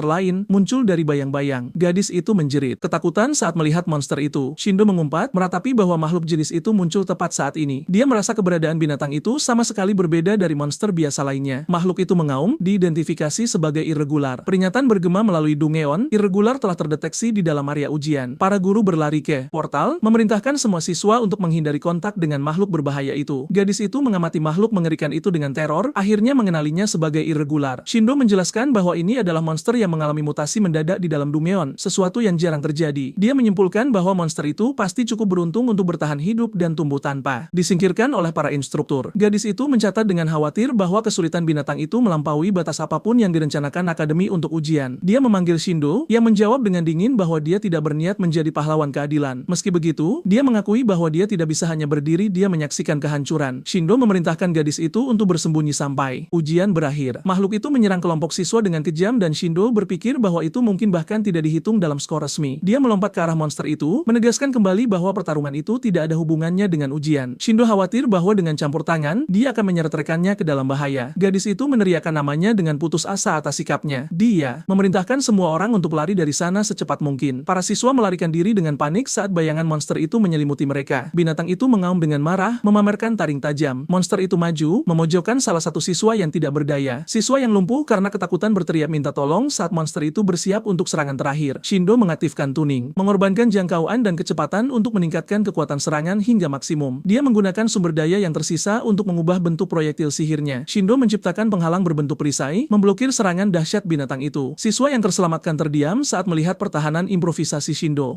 Siswa lain menonton dengan syok, tidak percaya bahwa dia berhasil menghentikan serangan monster itu. Shindo merasakan lengannya mati rasa hanya karena dampak dari satu hantaman itu. Dia tersenyum, menyadari bahwa kekuatan makhluk itu berada pada level yang jauh lebih tinggi daripada monster yang mereka hadapi sebelumnya. Binatang itu mengangkat cakarnya lagi, menyiapkan serangan berat lainnya. Shindo terkena gerakan cepat dan brutal. Dia pulih dengan cepat, terkesan oleh kecepatan lawan. Shindo mengaktifkan tuning untuk serangan balik baru. Dia menembakkan proyektil sihir dengan konfigurasi penembus tepat ke arah monster itu. Serangan itu menembus kulit makhluk itu, melukainya. Monster itu memfokuskan tatapannya yang merah dan haus darah pada Shindo, menggeram kesakitan. Shindo tertawa, menyadari bahwa meskipun sudah disesuaikan, kekuatan proyektil sihir level 1 masih belum cukup untuk mengalahkan binatang itu. Binatang itu meluncurkan pukulan cakar yang masif, memaksa Shindo untuk bergerak. Dia berpikir bahwa jika tembakan jarak dekat saja tidak berhasil, situasinya akan menjadi rumit. Shindo mengakui bahwa itu akan menjadi masalah besar. Dia berlari ke arah monster itu, mempertaruhkan segalanya pada rencana baru. Shindo berlutut di depan binatang itu, memusatkan energi di ujung jarinya. Dia membidik titik tertentu, berharap menyebabkan kerusakan yang diperlukan. Proyektil mengenai mata binatang itu dengan kilatan biru. Makhluk itu mengaum kesakitan saat darah mengalir di wajahnya. Shindo menyadari bahwa serangan itu berhasil, tetapi tidak dengan kemanjuran yang dia bayangkan. Monster itu menjadi lebih marah, menerjang ke arahnya dengan seluruh kekuatannya. Shindo merenungkan bahwa serangan yang didorong hanya oleh kemarahan seharusnya tidak terkoordinasi sedemikian rupa. Salah satu siswa terluka menonton pertarungan sementara Shindo mencoba mencari celah. Shindo ragu-ragu, menyadari bahwa jika dia menghindar, serangan itu akan mengenai siswa yang berada di belakangnya. Dia mencatat bahwa tidak ada cukup waktu untuk mengubah konfigurasi ke mode perisai. Shindo memutuskan untuk menyilangkan tangannya guna meminimalkan dampak dan mencoba menyerap pukulan dengan cara yang tidak fatal. Dia berteriak meminta bantuan mata stasis gadis itu. Mata gadis itu bersinar, mengunci cakar binatang itu di udara sejenak. Shindo memanfaatkan keraguan sesaat makhluk itu untuk melancarkan serangan balik yang presisi. Dia mundur dan memanggil gadis itu, menyiapkan langkah pertarungan berikutnya. Shindo terkejut menyadari bahwa gadis itu menggunakan skill stasis untuk mengunci seragamnya, mengimprovisasi baju besi cepat. Dia menyatakan dengan tegas bahwa dia juga akan bertarung, menolak untuk melarikan diri seperti yang selalu dia lakukan sebelumnya. Shindo memperingatkan dengan senyum ironis bahwa pertempuran itu hanya membawa bahaya dan tidak ada poin hadiah untuk ujian. Meski tahu risikonya, dia mengatakan bahwa dia tidak ingin lari tanpa melakukan segala hal yang dalam jangkauannya. Dia menyarankan bahwa jika mereka tidak bisa menang, mereka setidaknya harus mengulur waktu sampai instruktur tiba. Shindo melangkah maju, mengatakan bahwa dia perlu mengoreksi satu hal tentang perspektif gadis itu. Dia menyatakan sambil menunjuk jarinya bahwa dia tidak pernah memasuki pertarungan di mana dia tidak memiliki kesempatan untuk keluar sebagai pemenang. Shindo tersenyum dengan percaya diri saat menyadari bahwa kemampuannya akhirnya naik level. Aura api biru yang intens mengelilingi seluruh tubuh Shindo. Dia menyalurkan energinya untuk menyulap proyektil sihir di level 2. Gadis itu mengamati pemandangan tersebut dengan takjub, mengingat bahwa semua tembakannya sampai sekarang adalah level 1. Dia bertanya-tanya apakah kemampuannya benar-benar baru naik level pada saat itu juga. Shindo menjelaskan bahwa dia menghabiskan seluruh hidupnya meneliti kemampuan yang mencakup metode efisien untuk meningkatkannya. Dia tahu bahwa menghadapi lawan yang kuat dan memiliki pemahaman total tentang skill diri sendiri adalah faktor penting untuk ini. Ketika kedua kondisi ini bertemu, sebuah skill memiliki peluang jauh lebih besar untuk berkembang dengan cepat. Sekarang, dengan level yang dinaikkan, performa proyektil sihir meningkat, memungkinkannya untuk menuangkan semua kekuatan itu ke dalam serangan.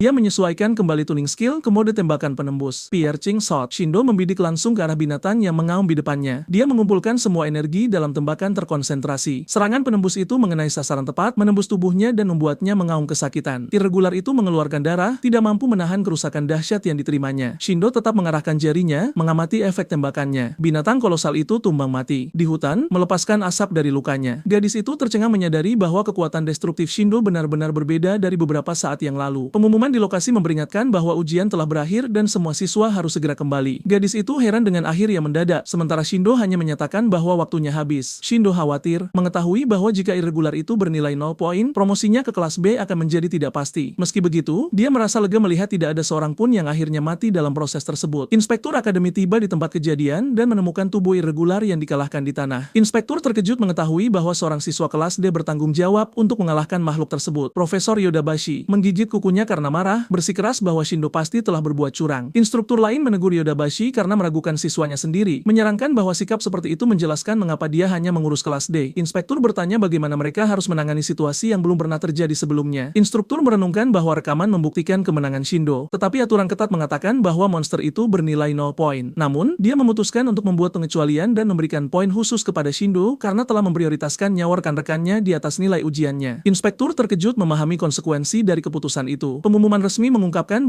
bahwa pasangan Shindo dan Kagami menaklukkan tempat pertama. Secara keseluruhan, memastikan promosi mereka ke kelas B. Kagami sangat senang dengan hasil yang tak terduga itu. Di kantin, dia bersukacita di depan makanan yang lezat. Shindo mulai makan, dan Kagami berkomentar dengan senyum bahwa mereka tidak akan pernah bisa membayar makanan itu saat mereka berada di kelas D. Dia bercanda bahwa Shindo melahap makanan dengan sangat cepat. Shindo mengingat kehidupan masa lalunya, di mana dia mengurangi pengeluarannya hingga batas untuk sumber daya penelitian, menghabiskan beberapa dekade tanpa makanan enak. Tiba-tiba, seorang siswa yang mengesankan mendekat di belakang Shindo dan menanyakan namanya. Kagami mengamati pendatang baru itu dengan terkejut dan ragu. Shindo menyadari bahwa pemuda di depannya adalah pemimpin mutlak kelas A. Pemuda itu tersenyum percaya diri, memuji persepsi cepat Shindo. Dia duduk di samping mereka, menunjukkan bahwa Shindo membuat kesalahan kecil dalam pernyataannya. Pemuda itu mengoreksi dirinya sendiri, menyatakan dengan bangga bahwa dia, sebenarnya, adalah raja dari seluruh akademi. Dia mengungkapkan bahwa dia menonton rekaman ujian Shindo dari hari sebelumnya dengan perhatian. Raja kelas A mengulurkan tangan mengatakan bahwa Shindo tampak menjadi lawan yang cukup menarik. Shindo hanya berterima kasih kepada pemuda itu atas pujiannya dengan cara yang sangat sederhana dan singkat. Raja kelas A bertanya apakah Shindo berencana untuk terus berpasangan dengan Kagami mulai sekarang. Dengan tatapan serius, Shindo bertanya, apa tujuan sebenarnya di balik pertanyaan itu? Pemuda itu mengakui bahwa Shindo memiliki kemampuan, tetapi memperingatkan bahwa keberuntungannya tidak akan bertahan selamanya. Dia menambahkan bahwa jika Shindo ingin menghilangkan risiko demosi, sekarang setelah dia naik kelas, dia harus menerima tawarannya. Shindo segera menyadari bahwa itu adalah upaya rekrutmen langsung untuk kelompoknya. Pemuda itu bertanya apa yang akan terjadi jika dia memutuskan untuk menolak tawarannya. Dengan tatapan mengintimidasi, pemimpin kelas A menjawab dengan kering bahwa dia akan menghancurkannya. Shindo menghela napas panjang. Di depan ancaman yang arogan dan tidak perlu itu, dia berdiri, menyatakan bahwa dia tidak berniat mengekspos trik kotor mereka, dan meminta untuk tidak dilibatkan. Shindo berhenti sebelum pergi dan berkomentar bahwa dia akhirnya lupa menyebutkan detail krusial. Dia menunjukkan bahwa, meskipun pemuda itu mengatakan dia berjuang untuk naik ke kelas B, tujuan akhirnya jauh dari menjadi hal itu. Pemimpin kelompok itu mengamatinya dengan terkejut, tidak mengerti apa yang dia maksud. Shindo memberikan senyum percaya diri, menyatakan bahwa dia berencana untuk naik ke kelas elit bergengsi di mana pemuda itu berada. Pemuda itu tertawa ironis mendengar pernyataan berani Shindo. Dia merenungkan bahwa sebagai bawahan, Shindo akan menjadi kegagalan, tetapi sebagai hiburan, dia disetujui. Pemimpin kelas A mengulangi nama pemuda itu dengan nada meremehkan saat dia berjalan menjauh perlahan. Dia meninggalkan peringatan yang jelas bahwa tidak akan ada jalan kembali untuk kata-kata berani yang diucapkan Shindo hari ini. Kagami dan Shindo meninggalkan kantin membawa nampan mereka, meninggalkan pemimpin kelas A di belakang. Pemuda itu tetap duduk sendirian di mejanya. Di kantin sekolah, rekan-rekannya mendekat dan bertanya apa yang harus mereka lakukan terkait rasa tidak hormat Shindo. Pemimpin itu memerintahkan dengan kasar agar keduanya tutup mulut, dan untuk semua, dia berkata dengan kesal bahwa mereka tidak boleh mencoba memberinya saran dengan kecerdasan menyedihkan yang mereka miliki. Ketakutan oleh reaksi agresif, bawahan itu membungkuk dan meminta maaf segera. Pemimpin itu berpikir bahwa Shindo adalah mangsa ideal, dan bahwa menghabisinya terlalu cepat akan membosankan. Pada saat itu, sosok yang dikenal mendekat, dan dia mencatat bahwa momen itu sempurna. Dia membuat senyum jahat, berpikir bahwa mungkin dia harus mengirim gadis itu untuk mengejar Shindo. Pada hari lain, Shindo dan rekan-rekan barunya merapikan barang-barang mereka di ruang kelas B setelah kelas berakhir. Kagami memasukkan buku catatannya ke dalam tas, menghela napas lega untuk satu hari lagi yang terlewati. Shindo mendekat dan berkomentar bahwa dia tampak sangat lelah. Dia tersenyum malu-malu, mengakui bahwa mata pelajaran di kelas B jauh lebih sulit daripada yang ada di kelas D. Kagami memperhatikan bahwa Shindo tampak santai, dan dia menjawab bahwa tingkah studi itu sangat bisa dikendalikan. Tiba-tiba, dia mendengar bisikan siswa lain di dalam ruangan dan bertanya-tanya apakah mereka membicarakan Shindo. Rekan-rekan berbisik di antara mereka sendiri, meragukan legitimasi promosi seseorang yang berasal dari kelas terbawah. Shindo meletakkan tangannya di bahu Kagami dan memberitahunya untuk tidak membiarkan komentar itu mengganggunya. Dengan tekad, dia menyatakan bahwa jika mereka terus menyajikan hasil yang konsisten, opini orang akan berubah secara alami. Kagami berterima kasih padanya atas sikapnya, tetapi memperhatikan bahwa lorong sekolah lebih berisik dari biasanya. Shindo juga memperhatikan keributan itu dan tetap waspada saat melihat ke arah pintu. Seorang gadis dengan rambut biru muda muncul di pintu masuk kelas, menarik perhatian semua orang. Shindo mengenalinya sebagai Shirazaya Soujiro, jenius yang tak tersentuh yang memegang puncak kelas A selama 3 tahun terakhir dan yang akan menjadi yang terkuat di dunia di masa depan. Dia bertanya-tanya, tegang, apa yang akan membawa seseorang dengan prestise seperti itu ke ruang kelas B. Dia mengumumkan dengan dingin bahwa dia sedang mencari siswa tertentu. Saat mencoba mengatakan nama siswa yang dia cari, dia ragu-ragu dan mengaku, secara komikal, bahwa dia akhirnya lupa. Dia menyerah mencoba mengingat, berkomentar bahwa dia datang ke sana, tetapi tidak menemukan siapapun yang terlihat benar-benar kuat. Siswa kelas B mengamati pemandangan dengan keringat dingin, terintimidasi oleh kehadiran wanita muda yang mengesankan itu. Shirazaya meminta maaf atas gangguan tersebut dan mulai menarik diri dari tempat kejadian.